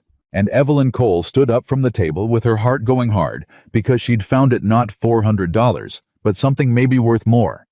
A thing Crane hadn't counted on a widow being able to do, because widows in this valley didn't do things. They lost their land quiet and moved to town and took in washing and disappeared. She was going to the North Town. She was going to find the survivors of Kettle Pass. And she was going to bring them to that courtroom on the 28th. She left the next morning at first light. The herd turned loose to fend the henhouse latched. A neighbor boy paid $1 of her 12 to look in on the place, and she rode north on Thomas's old saddle horse with the coffee tin's money sewn into her hem, and Caleb's 10 furs rolled behind her saddle to sell for road money, because a woman traveling alone needed something to trade, and because she'd be damned if she'd let those furs sit in a barn while the man who trapped them sat in a jail. The North Town was 2 hard days. She'd never been so far from her own land in her life. Thomas had done the traveling in that marriage chasing his silver, and she'd kept the home fire, and now here she was at 41 years old, riding into a company town she'd never seen with a story nobody wanted to hear. The company office was the biggest building on the street. She didn't go there. She wasn't a fool. She went to the places people talked: the boarding house, the mercantile, the church, and she asked her careful questions, and she got at first exactly what she expected, which was nothing. "Kettle Pass," the mercantile man said, and his face closed like a door. "Don't know anything about that. Bad business. Company doesn't like it talked about." "I don't care what the company likes. You will," the man said, "if you plan to stay in this town, ma'am." She got the same door closing everywhere. The company owned the town the way Crane owned her valley. And the people had learned the same lesson her valley had learned, which was that you kept your head down and your mouth shut, and you did not speak the names the company didn't want spoken. She was near out of money and near out of hope. On the 3rd day, when an old woman found her, the old woman came to her at the boarding house at night, quiet the way people came when they were afraid to be seen coming. "You're the one asking about the pass," the old woman said. "I am." "Why?" Evelyn looked at her a long moment and decided that the truth had gotten Caleb further than caution ever had, and said, "Because they're going to hang the guide for it, Caleb Dawson. And he's the one man who tried to stop it. And I mean to prove it before a judge on the 28th or die trying. And I need people who came down off that pass alive and are willing to say what they saw." The old woman was quiet a long time. "Dawson," she said finally. "Big fella. Dark hair, didn't talk much. You know him." "I was on the 7th wagon," the old woman said. "I came down off that pass. My daughter didn't. She was on the 10th. Evelyn's breath caught. The 10th was one of the 3 that didn't come out, the old woman said, and her voice was flat and old, and terrible with a grief that had had a whole season to harden. "My daughter and her husband and my grandbaby that wasn't born yet. In the snow. In that pass." She looked at Evelyn with eyes gone dry a long time ago. "And every soul on those wagons heard Dawson stand up to the company man the night before. Heard him say the pass was turning. Heard him say, wait a week. Heard him say he'd not lead folks to their deaths for a schedule. And heard the company man say the order come down from the money from a man named Crane that the season stands and the wagons roll. Dawson quit, right there. He begged them not to go, and they hired a boy that didn't know the mountains, and they went, and my daughter died in the snow." Her jaw worked. "And now they're hanging the one man that tried to stop it, to keep the money's name clean. Will you say that?" Evelyn whispered. "In a courtroom, before a judge. Will you stand up and say it?" The old woman looked at her for a long moment. "I've been waiting a season," she said, "for someone to ask me that question. The company made sure nobody would, threatened folks, bought folks, moved folks on. I thought there wasn't a soul left in the world that wanted the truth of it." Her chin came up. "Yes, I'll say it. And I know 4 others that came down off that pass and never forgave themselves for living when their kin didn't, and they'll say it too, if you can promise them one thing. Anything. That it won't be for nothing. That there's a judge that'll hear it. Because we've all learned, ma'am, that speaking the truth in this town gets you nothing but run out of it, and we're old, most of us, and we've nowhere left to be run to. And Evelyn Cole, standing in a boarding house in a company town 2 days from her own lost land, made a promise she had no earthly way of knowing she could keep. "There's a judge," she said. "Judge Harmon, the territorial seat, the 28th. I can't promise you he's honest. I've got reason to think he's bought. But I can promise you this, if 5 of you stand in the room and say what you saw. Then it's said in front of a federal marshal, and it's on the record, and it can't be unsaid. And even if that judge hangs Caleb Dawson anyway, the whole territory is going to know that Harlan Crane sent 12 people into the snow for a schedule. And a man can survive a lot of things, but I've never yet seen one survive the whole world knowing what he is." The old woman looked at her a long, long moment. "You love him," she said. "The guide." Evelyn didn't answer. "You don't have to say. I can see it. A woman doesn't ride 2 days into a company town on nothing but justice." The old woman almost smiled, and it was a terrible thing on that grief-worn face, but it was real. "Good. Good.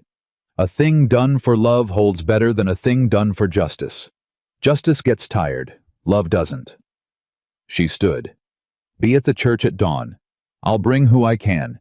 We've got a 2-day ride to the seat and a truth to carry, and I've been waiting a whole season to carry it. It's about time somebody let me." "Gotcha." Evelyn came into the territorial seat on the 27th, with 5 witnesses behind her, and the last of her money spent, and the 10 furs sold in the north town for enough to feed and lodge 6 travelers on a hard road. And she rode into that town, not knowing if Caleb Dawson was still alive to be saved. He was. She found the jail, and she talked the deputy into 5 minutes through the bars, with a stubbornness that would not be refused. And she stood in the dark of the cell block, and looked at him thinner, bruised down one side of his face, where somebody's fist had been, but alive on his feet, his eyes coming alight when he saw her in a way that near broke her. "Evelyn!" He was at the bars in 2 steps. "What in God's name, you shouldn't be here. Crane's here. He's all over this town. If he sees you—" "He's going to see me tomorrow," she said. "In that courtroom, standing up." She gripped the bars. "Caleb, I found them. The survivors. 5 of them came down off that pass alive, and they've come 2 days to say what they saw. There's a woman lost her daughter and her grandbaby in that snow, and she heard you beg the company not to go, and she's going to stand up in front of Harmon tomorrow and say it." Caleb Dawson went very still. "You did what?" he whispered. "I went north. I found the seed you wanted to plant, and I brought water for it." Her voice shook. "You told me the truth was worth more than $400. So I went, and I got more of it. I got 5 mouths full of it. And tomorrow, when Crane stands up to hang you for those deaths, 5 people who watched their families die are going to stand up and tell that judge and that marshal and the whole territory that you're the one man who tried to stop it." Caleb put his forehead against the bars. His hands gripping the iron had gone white at the knuckles. "Evelyn," he said, and his voice was wrecked. "You rode 2 days into Crane's own town, alone, chasing a thing I didn't dare hope for. You sold my furs, and you spent your last dollar, and you—" He stopped. He couldn't go on for a moment. "Nobody ever. In my whole life, nobody ever came back for me. Nobody ever rode 2 days to—" He stopped again. "Why? Why would you do that? You could have stayed home. You could have fought your foreclosure and let me hang, and nobody'd have faulted you one bit. Why'd you come?" Evelyn Cole looked at the man behind the bars. "Because you asked me for one night," she said. "And you paid 10 furs for it, and then you spent that night and every night after standing between me and the worst man in this territory. Because you offered to hang so I could keep my land. Because you bluffed a rich man to his agent's face for me. Because you hauled me out of a bog when I was too stubborn to save my own life." Her voice broke clean open. "Because you've been trying to trade yourself away from me since the first day Caleb Dawson and I told you I didn't know how to make you stop. Well, this is how. I stop it by refusing to let you go. I stop it by coming back. You're not the only one in this world who can stand in a doorway." Caleb Dawson looked at her through the bars, and this hard man who'd taken a bullet without a sound, who'd faced 4 rifles in a dark yard, who'd stood in front of a federal marshal and set down his own life without flinching. This man's face came apart. "Evelyn," he said, "don't." She reached through the bars and took his hand. "Don't say it in a jail. Don't you dare say it to me for the first time through iron bars the night before they might hang you. You say it to me tomorrow when it's over, when we're both standing in the daylight on the other side of that courtroom. You hold on to it till then. You hear me? You hold on to it and you use it to stay alive, and you say it to me proper, or you don't say it at all." Caleb Dawson gripped her hand through the bars and pressed it to his mouth, and he didn't say it, and the not saying it was the loudest thing she'd ever heard. "Tomorrow," he said against her fingers. "Tomorrow," she said. The deputy came then and made her go, and she went, and she looked back once, and Caleb Dawson was standing at the bars watching her the way a drowning man watches the one rope, and she carried that look with her out into the night, and it kept her upright through everything that came after. The courtroom on the 28th was packed to the walls. Word had gotten around the way it does a hanging trial and a foreclosure on one docket, a wanted man and a widow, and the whole territory that had a stake in Harlan Crane's business came to see how it landed. Crane sat at the front in a good suit, easy, unbothered, a man watching a thing he'd already won. His agent Pruitt sat behind him. The company men from the north filled 2 rows, and the federal marshal stood along the wall with his gray face giving away nothing. Judge Harmon took the bench and Evelyn watched him, and her heart sank because Caleb had been right. She could see at the small nod the judge gave Crane, the ease between them 2 men who'd sat at the same tables. This was Crane's judge. This was the trap sprung, and she'd walked into it with 5 old witnesses and a broken heart and no money and no lawyer. They called the foreclosure first. The matter of the note held by Harlan Crane against the property of the widow Evelyn Cole, the clerk read. $400 due this day. Widow Cole. Harmon looked down at her. "You've the sum or you haven't? Which is it?" Evelyn stood, her knees held. She'd made them hold. "I haven't got $400, Your Honor," she said, and her voice carried clear through the packed room. "But I've got something I reckon this court ought to hear before it signs my land to that man. This is a foreclosure, ma'am, not a... It's connected." She kept her feet.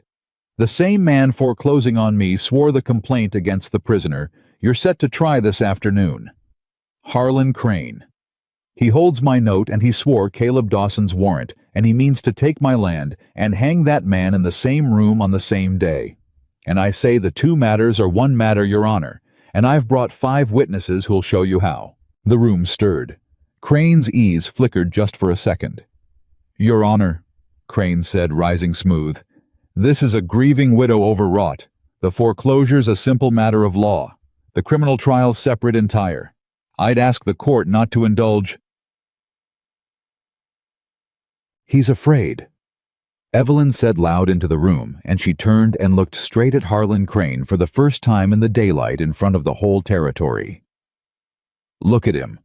11 days after I buried my husband, he sent his man to take my land. He's ridden out to my place at midnight with rifles. He's tried to buy me, scare me, foreclose me, and now he wants it done quiet and legal in one afternoon. And the one thing Harlan Crane cannot stand is for this to happen slow in daylight in front of witnesses. Because a man like Crane does his worst work in the dark. So I brought the daylight, Your Honor. I brought 5 people who came down off Kettle Pass alive, and I'd like this court to hear them before it decides what kind of man it's doing business with." "Your Honor," Crane started, but the federal marshal spoke from the wall in his flat gray voice, and it cut through the room like a blade. "Judge Harmon." The marshal pushed off the wall. "I'll say a thing for the record, since the record's been on my mind. When I took the prisoner, he asked me to write down, and I did that. Harlan Crane holds this woman's note, swore the prisoner's complaint, and stands to gain the land and the hanging, both off one docket one day. I wrote it because it struck me as the kind of thing that ought to be written. And now this woman's ridden in with 5 witnesses to the very deaths the prisoner's charged with." He looked at the judge level.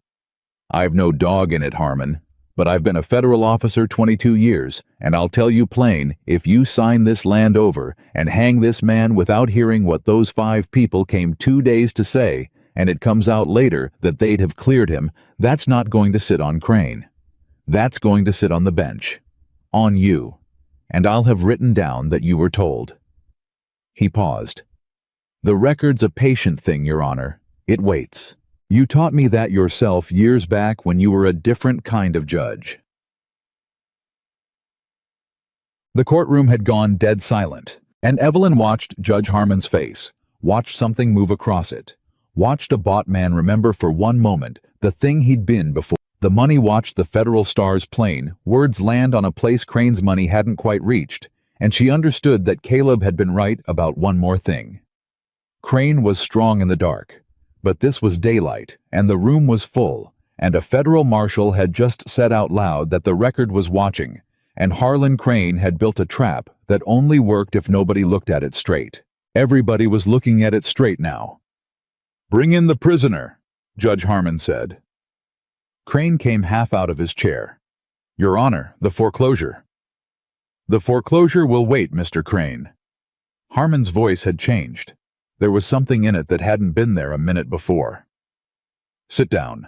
I find I want to hear these witnesses before I sign anything with your name on it. Bring in Dawson, and somebody swear these 5 people in." They brought Caleb Dawson into the courtroom in chains, and his eyes found Evelyn's across the packed room, and she saw the question in them. She brought them.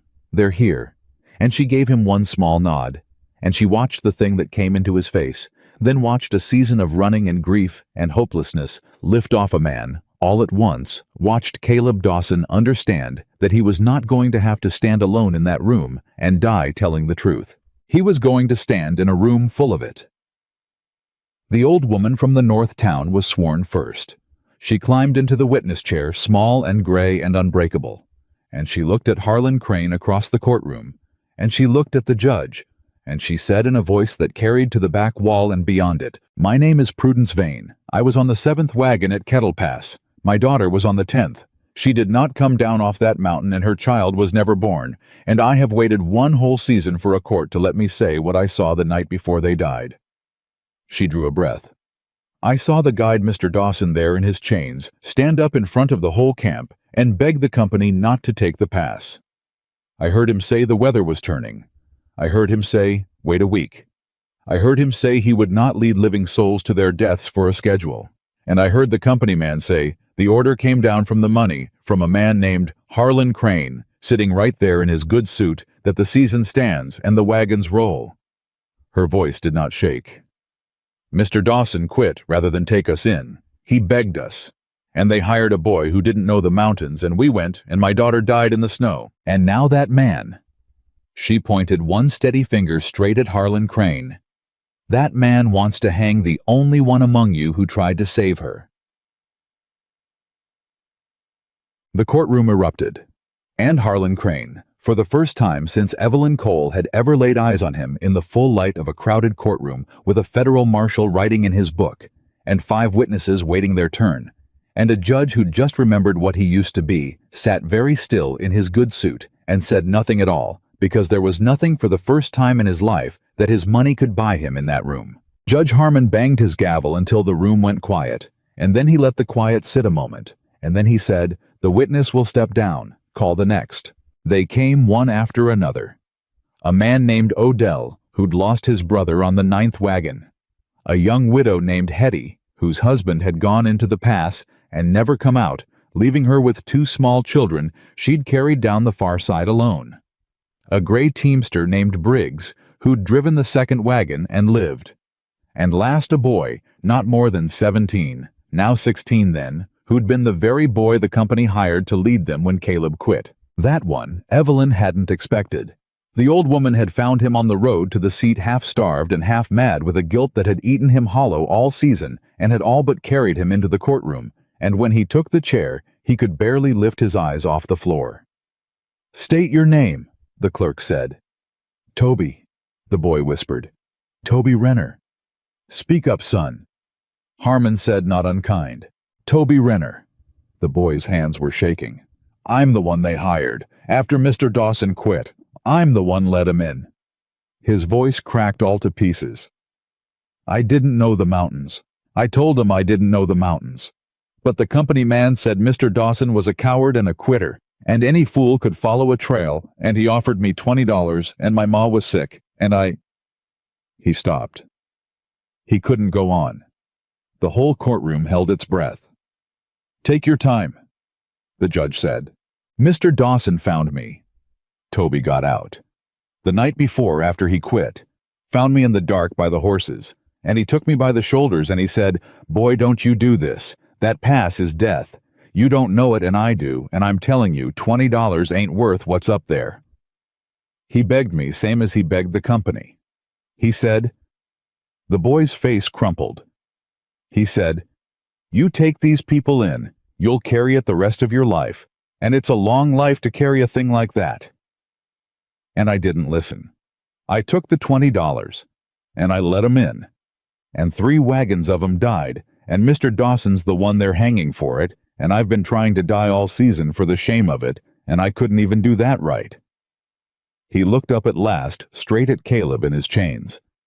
"I'm sorry. God knows I'm sorry. You told me. You told me and I didn't listen. It should be me in them chains, not you. It was always supposed to be me." The courtroom was dead silent. And Caleb Dawson, from the prisoner's chair in his chains, with his life hanging in the balance, spoke for the first time since they'd brought him in. And what he said was not for himself. Toby. His voice was rough and low, and it carried. "Look at me, son." The boy looked. "You were 16, Caleb said. "You had a sick mother and $20 in front of you and a grown man telling you it'd be fine. The blame for that past don't sit on a 16-year-old boy who got lied to. You hear me?" His chains rattled as he leaned forward. "I told you you'd carry it your whole life. I was wrong to tell you that. You were a boy. You were used. Same as those wagons were used. Same as all of us in this room have been used by the man that counted the money." He turned his head, then slow, and looked at Harlan Crane.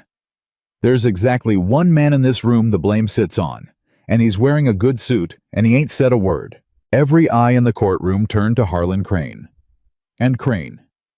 Evelyn watched him gather himself, watched the smooth, rich certainty come back over him like a man pulling on a coat. Because this was Harlan Crane. And Harlan Crane did not lose, had never lost, and would not begin now in front of a room full of people he considered beneath him. He stood. "Your Honor." His voice was calm, reasonable, almost gentle. The voice of a man explaining a simple thing to excitable children. "I've listened to a great deal of grief this morning, and I feel it I do.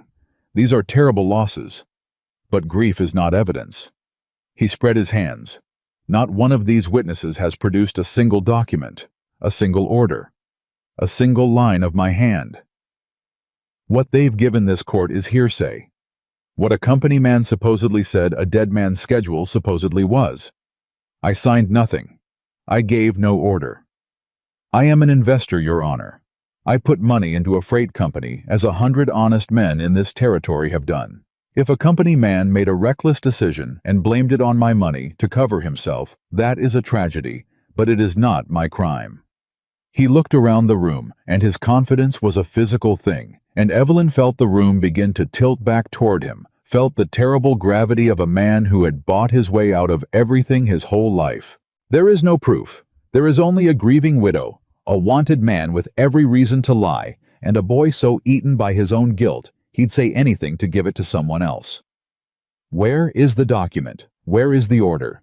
Show me one thing written down, Your Honor, and I'll hang beside him. But you cannot hang a man on grief and hearsay. Not even Harlan Crane. And the room went quiet, and Evelyn's heart went cold, because he was right. That was the horror of it. He was right. There was no document. There was Caleb's word, and 5 people's grief, and a boy's shame. And against that stood a rich man's calm, and the plain fact that not one scrap of paper carried Harlan Crane's name to that pass. She saw Judge Harmon hesitate, saw the scale in the man's face waver, and Caleb Dawson in his chains said quietly, "He's right, Your Honor." The room turned to him. "There's no document. Caleb said. Crane's too smart to sign. He never signs.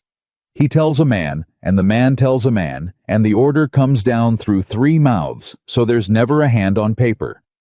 That's how a man like Crane's stayed clean his whole life. He looked at Crane. But you made one mistake, Crane. You told me yourself. Not the schedule, you were too careful for that. But 3 weeks ago, in a widow's yard at midnight, you told her something. Do you remember? Crane's confidence did not waver. I've never set foot on that woman's land. You did, Evelyn said, standing.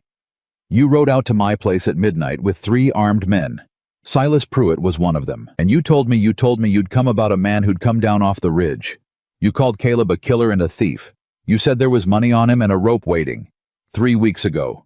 Before there was any warrant. Before the marshal ever rode. Before any complaint was sworn. Her voice rose. How did you know, Mr. Crane? How did you know 3 weeks ago that Caleb Dawson was wanted when the warrant wasn't sworn out until... She turned to the marshal. When was that complaint sworn, Marshal? The marshal took out his book, turned the pages. His gray face didn't change, but something in his stillness sharpened. Complaints dated the 8th, he said, sworn in the seat by Harlan Crane, and the midnight you came to my land. Evelyn said, with rifles calling Caleb a wanted man, that was the 4th. 4 days before you swore the complaint that made him one. She looked at the judge. He knew there'd be a warrant, Your Honor, because he was going to swear it. He called Caleb a wanted man 4 days before he made him one. A man doesn't know the future, unless he's the one writing it. The room stirred. Hearsay again? Crane said, but there was the first thin crack in it now. Her word against... Not just her word, said a voice from the back. Every head turned. Silas Pruitt was standing. Evelyn stared. She had not expected this. Nobody had expected this. Pruitt stood in the back of the courtroom with his hat in his hands, and his face had gone pale, and he was looking at Harlan Crane the way a man looks at a thing he's finally decided to stop being afraid of. Mr. Pruitt, Crane said, and there was warning in it, ice under it. Sit down. I was there. Pruitt said to the judge, not to Crane. The midnight ride, the 4th. I rode with him to the widow's place. And he called Dawson a wanted man that night 4 days before he swore the paper. I heard it. And I've heard a lot of things these 3 years, Your Honor, working for that man. He swallowed. I've carried notes I shouldn't have carried and delivered messages I shouldn't have delivered, and I told myself it wasn't my business. The man just held paper. That's all. A man's got a right to collect his debts. But I stood at that widow's gate 3 weeks back. And I watched a wounded stranger step in front of her, and I watched her face down, 4 rifles, rather than give him up, and His voice broke. I've been sick over it every day since, because I knew. I knew what Crane meant to do to her. Foreclose her and hang the one man that'd stand for her both in a day and call it law. And I helped. God forgive me, I helped. Silas! Crane's voice was low and terrible now, all the smoothness gone. You're a fool. You're throwing your life away on a widow's tears. Maybe, Pruitt said, but I'll throw it away clean then. Better than keeping it dirty. He turned to Judge Harmon. Your Honor, there's a document. Crane says there's no document and there's not one from him to the pass. He's too careful for that. But there's another kind. He drew a breath. The company keeps books, ledgers. And I've seen the entry, I've seen it with my own eyes, where the long route and the short route were both figured the cost of each in Crane's own accounting. The short route, and beside it in the margin the words, Schedule holds HC, in his own hand. Not the order to go, but the arithmetic. The proof that he sat and figured the cost of 2 extra weeks against the risk of the pass, and chose the pass to make the season. It's in the company ledger in the North Office. And I can tell this court exactly which book and exactly which page, because I'm the one carried that ledger back to the safe. The courtroom exploded. Harlan Crane came out of his chair, and his face. Evelyn watched. His face watched the mask come off it, entire. Watched 30 years of bought respectability fall away and leave underneath it the thing that had always been there. The cold counting animal that had sent 12 people into the snow and slept fine after. And Crane said in a voice nobody in that room had ever heard him use, stripped and vicious, "You'll hang for this, Pruitt. You'll all hang. You think a marshal and a page in a ledger can touch me? I own half this territory. I own the men that count the votes and the men that hold the notes. And I have owned judges better than this one. Mr. Crane!" Judge Harmon's gavel came down hard. Once. And the judge's voice, when it came, was not the voice of a bought man. It was something older, something that had been buried under Crane's money for years, and had just in the space of one morning dug itself back out. "You'll want to stop talking, because you've just said in a full courtroom in front of a federal marshal that you have owned judges, and I believe you meant me, and I find that I do not care to be owned any longer." The room went utterly still. "I've sat on this bench 11 years. Harmon said slow, "and I have made my peace with a great many things I should not have made peace with, because a man tells himself the compromises are small, and then one day he looks up and he's the kind of judge that hangs the innocent to keep a rich man clean and calls it the law." He looked down at Crane, and his old face was hard as stone. "I don't know if I'm still a good judge, Mr. Crane. I gave that up a while back. But I find this morning that I would like to try to be one again before I die. And I'm going to start with you." He turned to the marshal. "Marshal, I want that ledger. Send a writer to the North office today with a federal order under my seal. Mr. Pruitt will tell your man which book and which page. If that entry is there, as he says in Crane's hand—" "It's there," Pruitt said. "Then this court will have its document." Harmon's gavel hovered. "In the meantime, the charges against Caleb Dawson are suspended, and the prisoner is remanded to the marshal's custody, not for hanging, but for his own protection, until this court has that ledger in its hands." He looked at Crane. "And Harlan Crane, you are hereby detained on this court's own order, pending investigation into the deaths at Kettle Pass, the swearing of a false complaint, and the attempt to influence this bench. Marshal, take him." Harlan Crane did not go quietly. He came apart in front of the whole territory, the man who'd never lost, who'd bought his way out of every consequence. His whole life watched the money fail him for the first time in a courtroom he'd built to be his own. And he raged. He threw over the table. He cursed the judge, and the marshal, and the widow, and the dead. It took 2 men to hold him, and even held. He screamed his threats at the room. Promised ruin, promised rope, promised that he'd buy his way out by sundown and hang every soul who'd stood against him. And the more he screamed, the smaller he got. The plainer it became to every person watching that this was a small, vicious man who'd only ever been large because everyone had been too afraid to look at him straight. Evelyn Cole looked at him straight. She stood in the courtroom and watched them drag Harlan Crane out, and he saw her watching, and their eyes met across the room, and she did not look away, and she did not gloat, and she did not weep.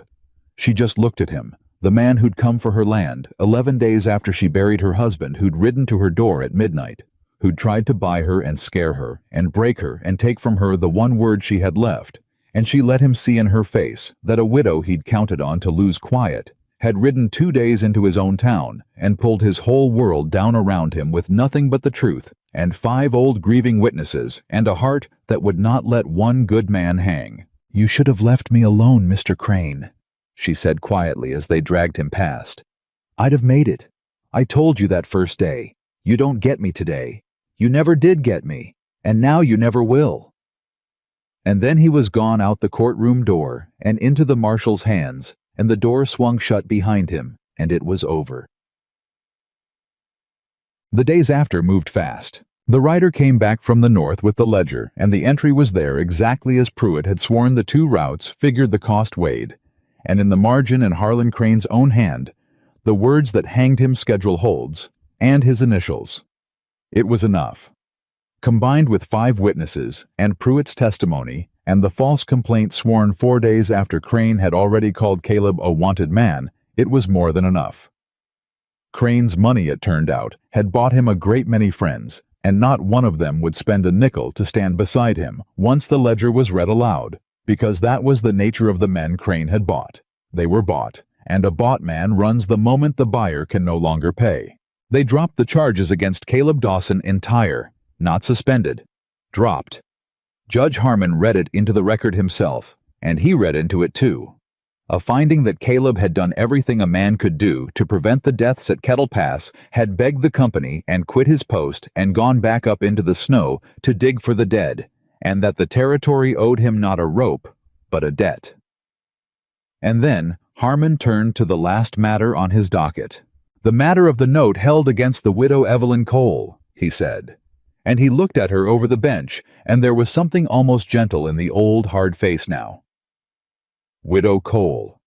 That note was held by a man this court has found to be a fraud, who acquired your paper for the purpose of stealing your land through a rigged foreclosure timed to a false hanging. This court finds the note void as an instrument of that fraud. The gavel came down. The debt is extinguished. The land is yours free and clear, and no man in this territory will trouble you for it again.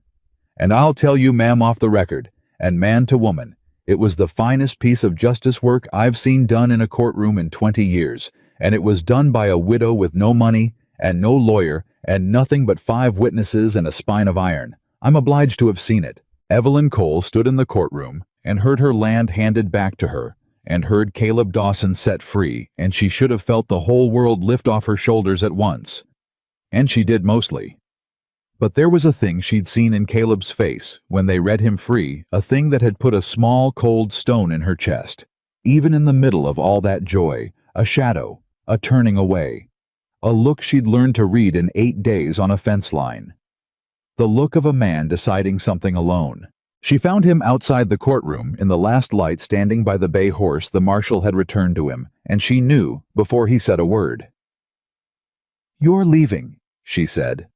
Caleb Dawson turned, and the look on his face confirmed it and broke her heart, and she'd known it was coming, and it broke her heart anyway. "Evelyn," he said, "you're leaving, after all of it. You got free, and you got your name back, and I got my land, and you're standing here by that horse fixing to ride off." Her voice shook with anger, now real anger, the clean, hot anger of a woman who's been left before. "Say it then. Don't stand there with that face on. Say the thing you're getting ready to say." "There's Crane's men," Caleb said quietly. "The bought ones. Some of them ran, but not all. And Crane's got money still, and money makes friends, even in a jail. And a man like that doesn't forgive. He'll spend his last dollar from a cell buying somebody to do what he can't." He looked at her. "You've got your land back, Evelyn. Clean. Free. The one thing you fought for. And if I stand on it beside you, then every gun Crane can still buy from that cell knows exactly where to point. At the guide that hanged him. And at the woman standing next to the guide." His jaw worked.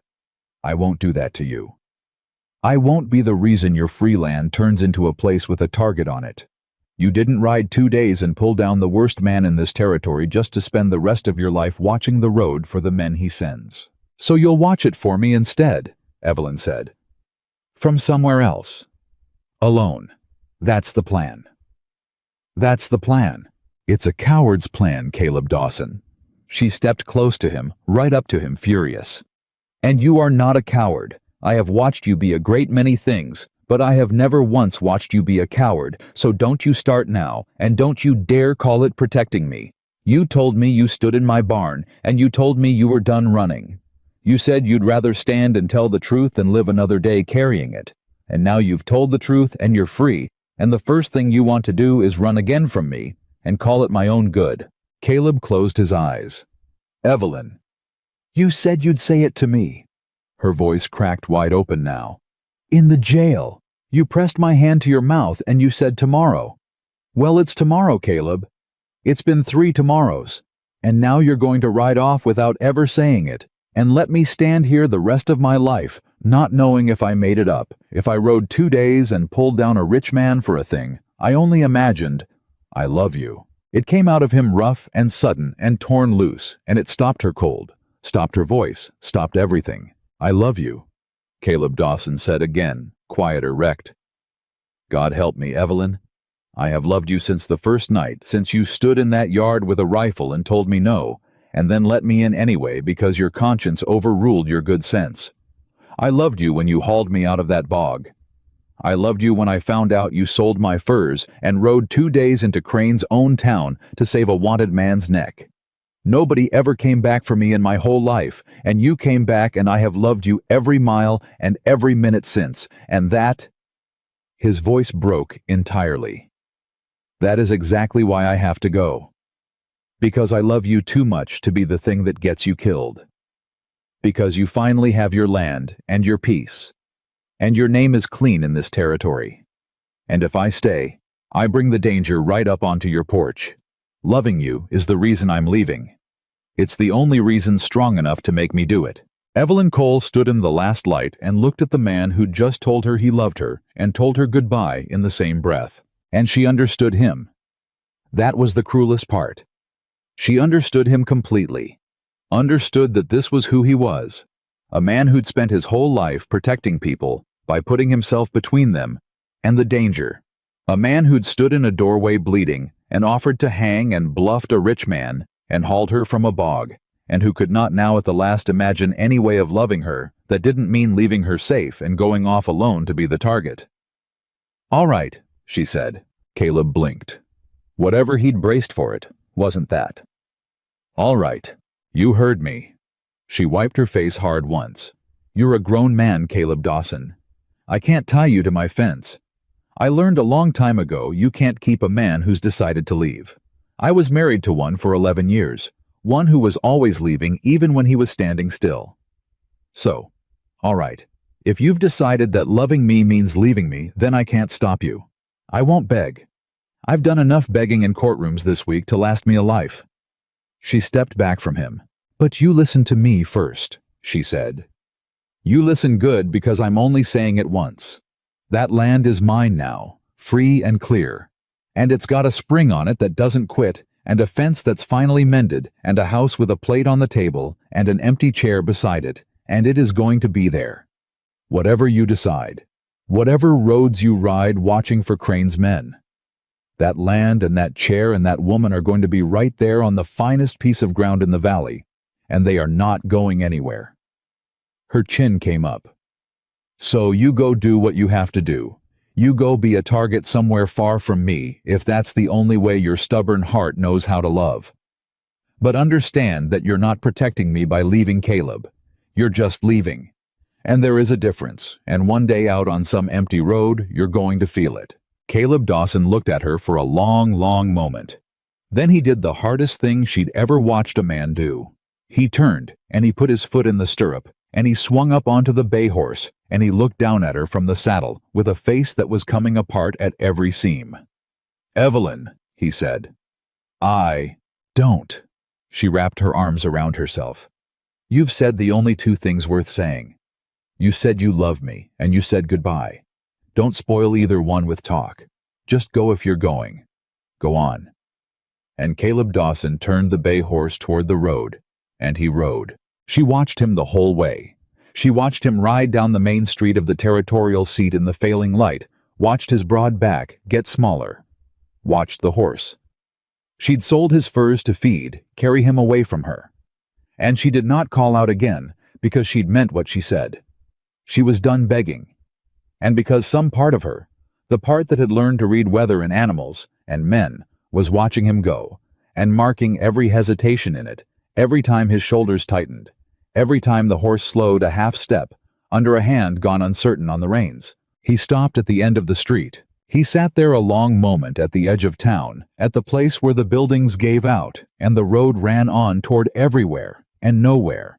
And Evelyn Cole stood 100 yards back, and watched the man wrestle with himself in the last of the light. And she did not move, and she did not breathe. And she thought, "Turn around." She didn't say it. She only thought it with everything in her. "Turn around, Caleb Dawson. You've protected people your whole life by leaving them. Just once. Just this once. Stay." He didn't turn around. He rode on. Out past the last building, out onto the open road, out of the town and out of the light. And Evelyn Cole stood alone in the street of a strange town with her land won and her heart in pieces.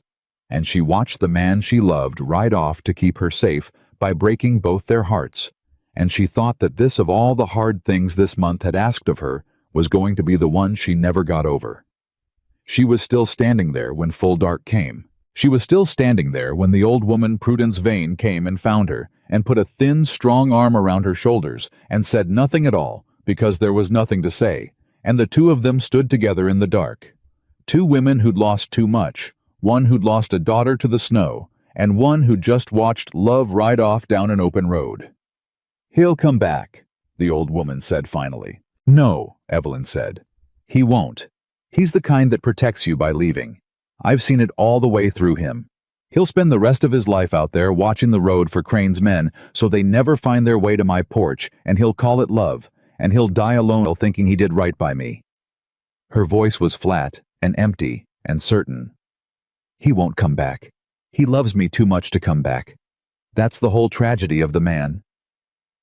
The old woman was quiet a while. "You know," she said, "my daughter married a man like that. A man who thought the loving thing was always the leaving thing. Off to make his fortune, off to build them something better, always leaving, always for her own good." Her arm tightened on Evelyn's shoulders. "And then one winter he stayed. Just once. Stayed home instead of going. And that was the winter they got on the wagon together, the two of them going west to the life he'd finally decided to build beside her instead of away from her." Her old voice didn't break. It had broken all the way a season ago and gone past breaking into something harder. "And they died in that past together. So I don't know, child.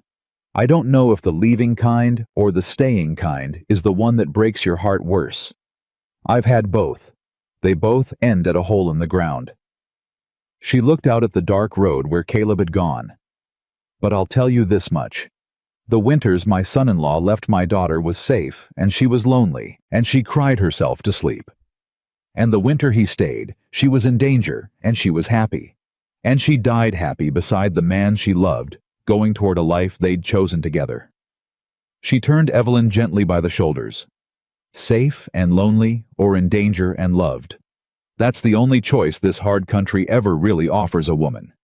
And every woman's got to make it for herself, and live with it, or die with it. He's made his. Now you get to make yours."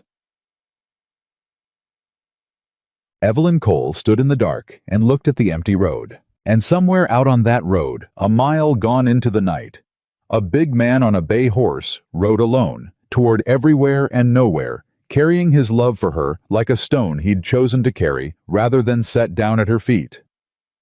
And neither of them yet knew which kind of ending this was going to be, the leaving kind or the staying kind, the safe and lonely or the in danger and loved, because the road ran on into the dark ahead of him, and the chair sat empty on the finest piece of ground in the valley behind him, and between the two of them lay a whole year of hard country and every hard choice it would ask.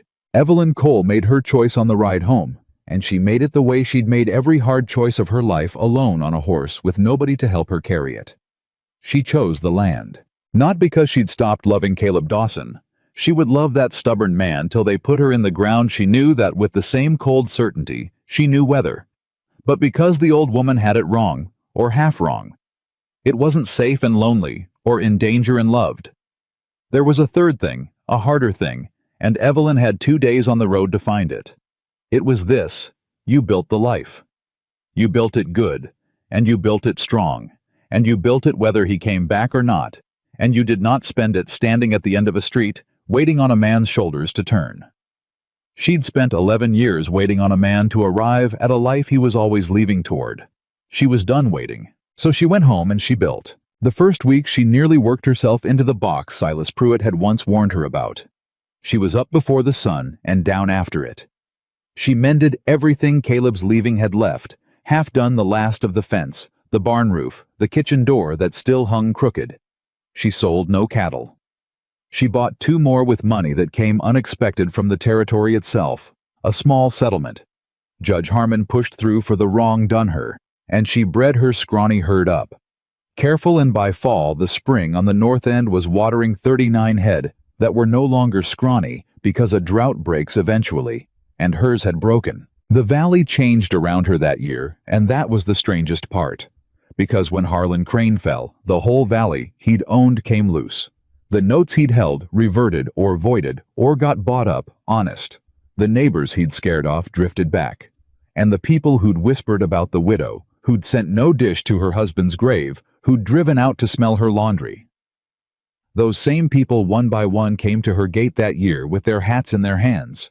The preacher's wife came first. Mrs. Aldous drove out in her buggy in the early fall with no covered dish and no pretext, and she sat there at the gate a long moment before she got down, and when she got down, she couldn't hardly look Evelyn in the eye. "Evelyn," she said, "I've come to say a thing, and it's a hard thing to say, so let me get it out." She twisted her gloves in her hands. "I judged you. When there was a man on your place, I drove out here to have a look, so I'd have something to tell the town, and you saw right through me, and you were right to. And then you rode off and did the bravest thing anybody in this valley has done in my lifetime. You pulled down Harlan Crane, a widow with no money. You did what not one man in this valley had the spine to do, though every one of us had reason." She looked up at last. "And I stood in my kitchen and whispered about your laundry. I am ashamed, Evelyn. I've come to say I'm ashamed." Evelyn Cole looked at the old woman a long moment. "You held my mother's hand when she died," she said finally. "I hadn't forgotten it.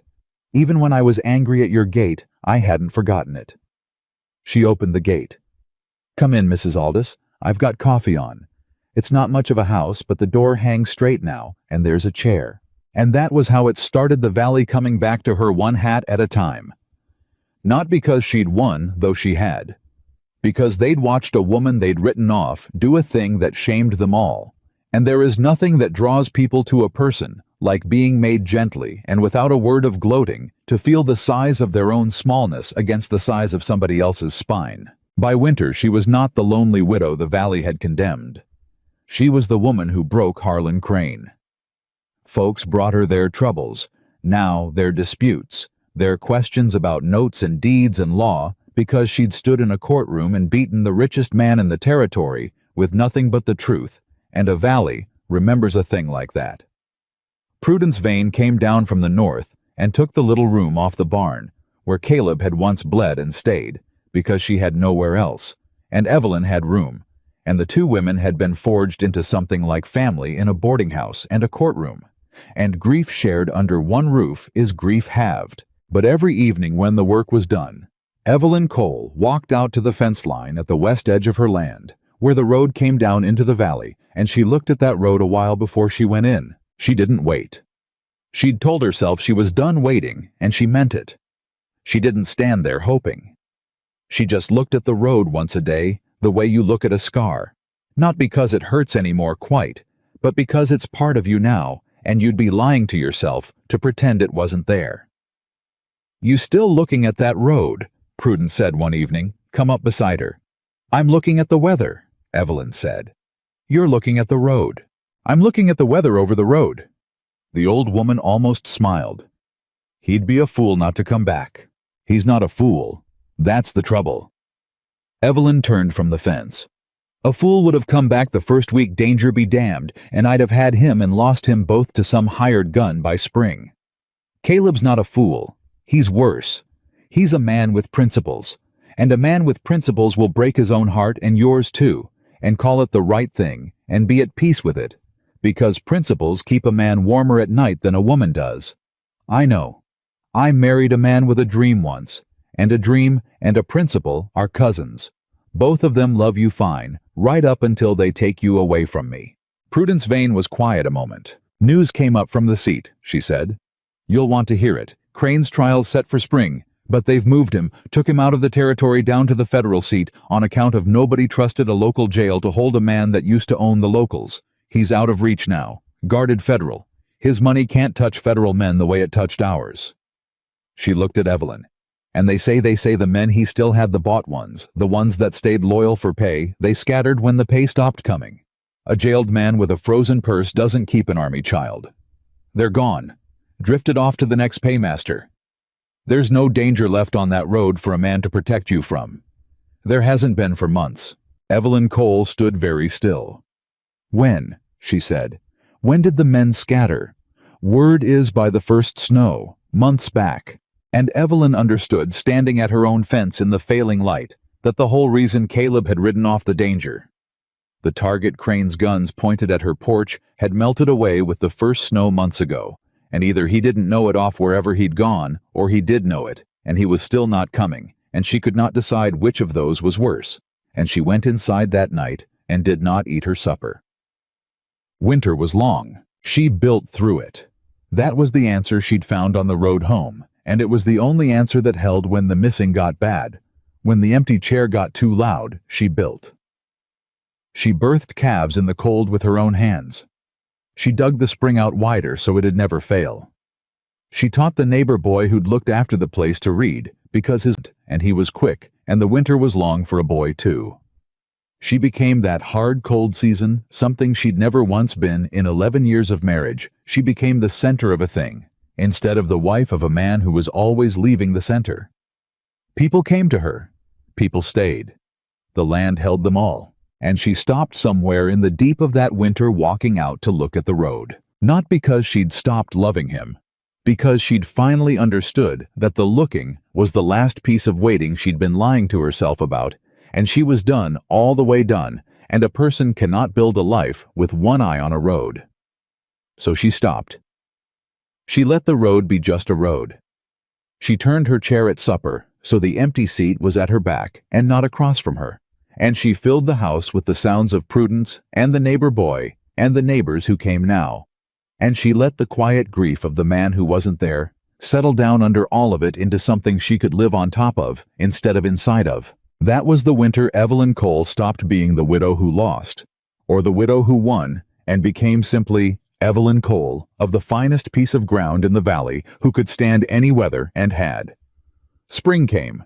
It came the way it always did, sudden after the long grip of it. The drought long broken, and the grass coming up green, and the calves finding their legs, and the whole valley shaking off the cold. Evelyn was out at the fence line, the west fence, the one along the road. Though she'd not walked out to look at the road. In months, she was only mending it. That was all the wire had come loose over the winter, and she had the hammer in her hand, and a mouthful of staples, and her hat pushed back, and sweat already on her brow, though it was hardly mid-morning, and she was not thinking about anybody. She'd trained herself out of it. She was thinking about the wire, and she heard hoofbeats on the road. She didn't look up right away. Riders came now. The valley came to her gate all the time these days. She drove the staple home and reached for another, and only then, straightening, did she look toward the road, expecting a neighbor, expecting the boy, expecting anyone at all, except the hammer fell out of her hand. A big man on a bay horse had stopped in the road at the edge of her land. He sat there. He didn't come on. He just sat the horse at the boundary of her fence, at the exact place a man stops when he isn't sure he has the right to come any further. And even at that distance, even after a year, Evelyn Cole knew that shape, the way she knew her own hands, broad through the shoulder, easy in the saddle, still so still, a man who'd watched weather and animals his whole life, and knew how to hold himself quiet. Caleb Dawson. For a long moment, neither of them moved. The whole valley seemed to hold its breath. A year stood in the road between them. A year of empty chairs and unmended fences, and a woman who'd built a life on top of grief because there was nothing else to build it on. And Evelyn stood at her fence with her fallen hammer at her feet, and could not make herself take one step toward him, because she had promised herself she was done walking toward men who left, and she had kept that promise all winter, and she would keep it now if it killed her. So she waited. She made him choose it. She made him come the rest of the way if he was coming, because she had spent 11 years and one long winter learning that a woman who walks toward a leaving man teaches him he can always leave, and she was not going to teach this one anything anymore. She was going to stand at her own fence, on her own land, and let Caleb Dawson decide out loud, with his whole body, whether he was a man who arrived or a man who left. Caleb touched his heels to the bay. He came on slow. Down off the road, up the track toward her fence, and she watched him come, and her heart was doing something violent, and she kept her face still the way her father taught her. Take the blow. Standing up. Except this was no blow. This was the thing she'd stopped letting herself want, riding up the track toward her in the spring light. He stopped the horse a few feet off. He looked down at her. He was thinner than a year ago, and browner, and there was gray in his hair. Now that hadn't been there at the temples a whole hard year's worth of it. But his eyes were the same. His eyes came alight when they landed on her, the same as they had through the bars of a jail, the same as they had across a crowded courtroom, and she had to lock her knees against what those eyes did to her. "Evelyn," he said. "Mr. Dawson," she said. She saw it land. Mr. Dawson, not Caleb. She saw him understand the whole distance she'd put in those two words, a year's worth of distance, and she saw him take it the way he took hard things without flinching because he'd earned it, and he knew he'd earned it. "I reckon I deserve that," he said. "I reckon you do." He looked at her a long moment. Then he got down off the horse, slow, deliberate, the way a man dismounts when the getting down is a thing he means is a decision and not just a motion, and he stood in front of her with his hat in his hand, turning at this big, hard man who'd faced 4 rifles and a hanging court, turning his hat in his hands like the neighbor boy come to ask a favor. "The danger's gone," Caleb said. "Crane's men scattered when his money froze. There's nobody left on any road to come for you. I made sure. That's where I've been, Evelyn. Not hiding, not running." His jaw worked. "I've been hunting, all winter.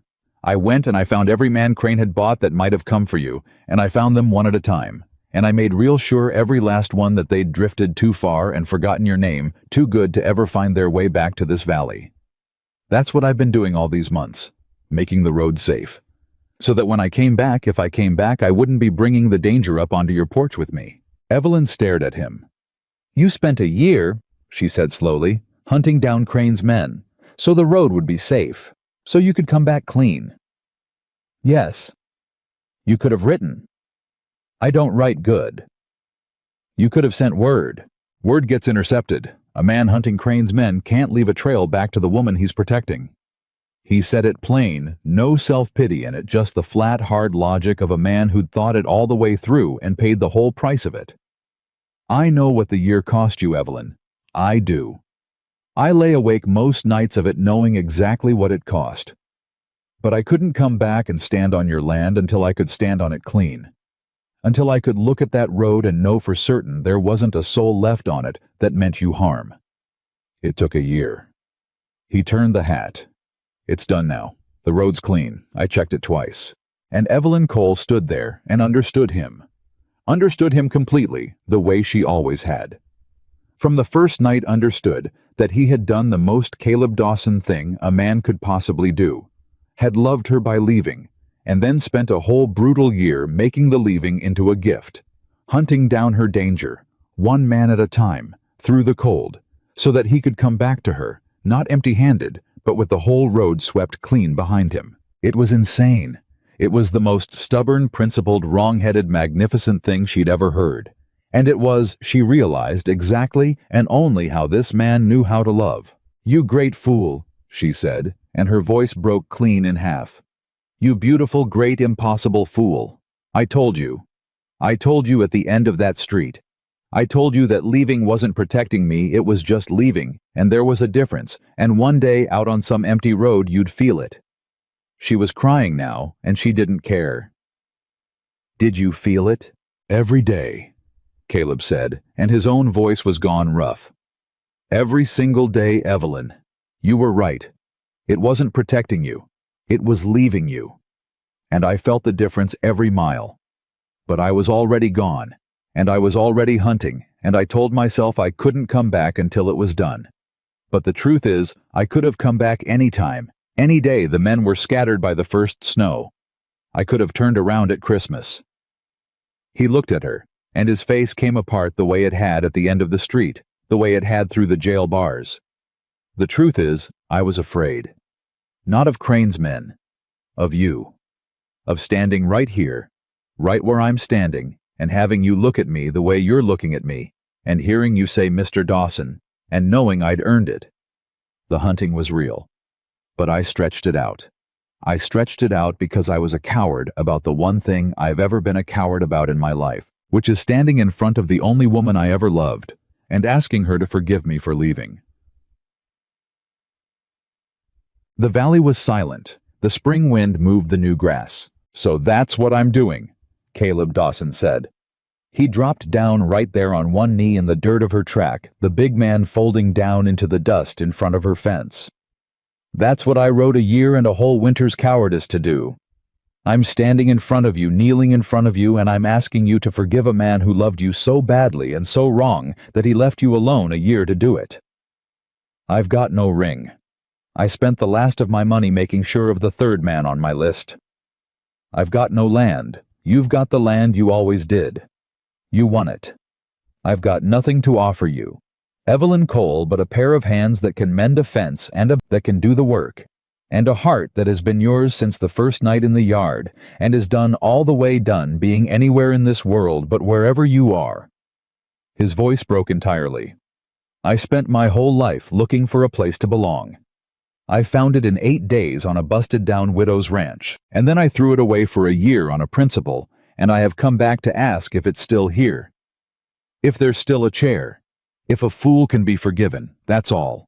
That's everything I've got." Evelyn Cole looked down at the man kneeling in the dirt of her land. "And a year of grief and building and turning her chair away from the empty seat. A year of not walking out to look at the road. A year of becoming the center of a thing, instead of the wife of a man who was always leaving it. All of it rose up in her at once, and she found to her own surprise that it did not rise up as anger. It rose up as certainty. Because she'd made her choice on the ride home a year ago, and she'd kept it all winter, and the choice had never been between having him and losing him. The choice had been about who she was going to be. And she'd become in that year a woman who did not need Caleb Dawson to arrive in order to have a life. She'd built the life. It was hers. It stood without him. And exactly that was the only ground on which she could ever have him. "Get up," she said. He looked up at her. "Get up off my land, Caleb Dawson. I'll not have a grown man kneeling in the dirt. It's undignified, and I've got enough talk about me in this valley without adding a man begging at my fence to it." Her voice shook, but her feet held, and her chin was up.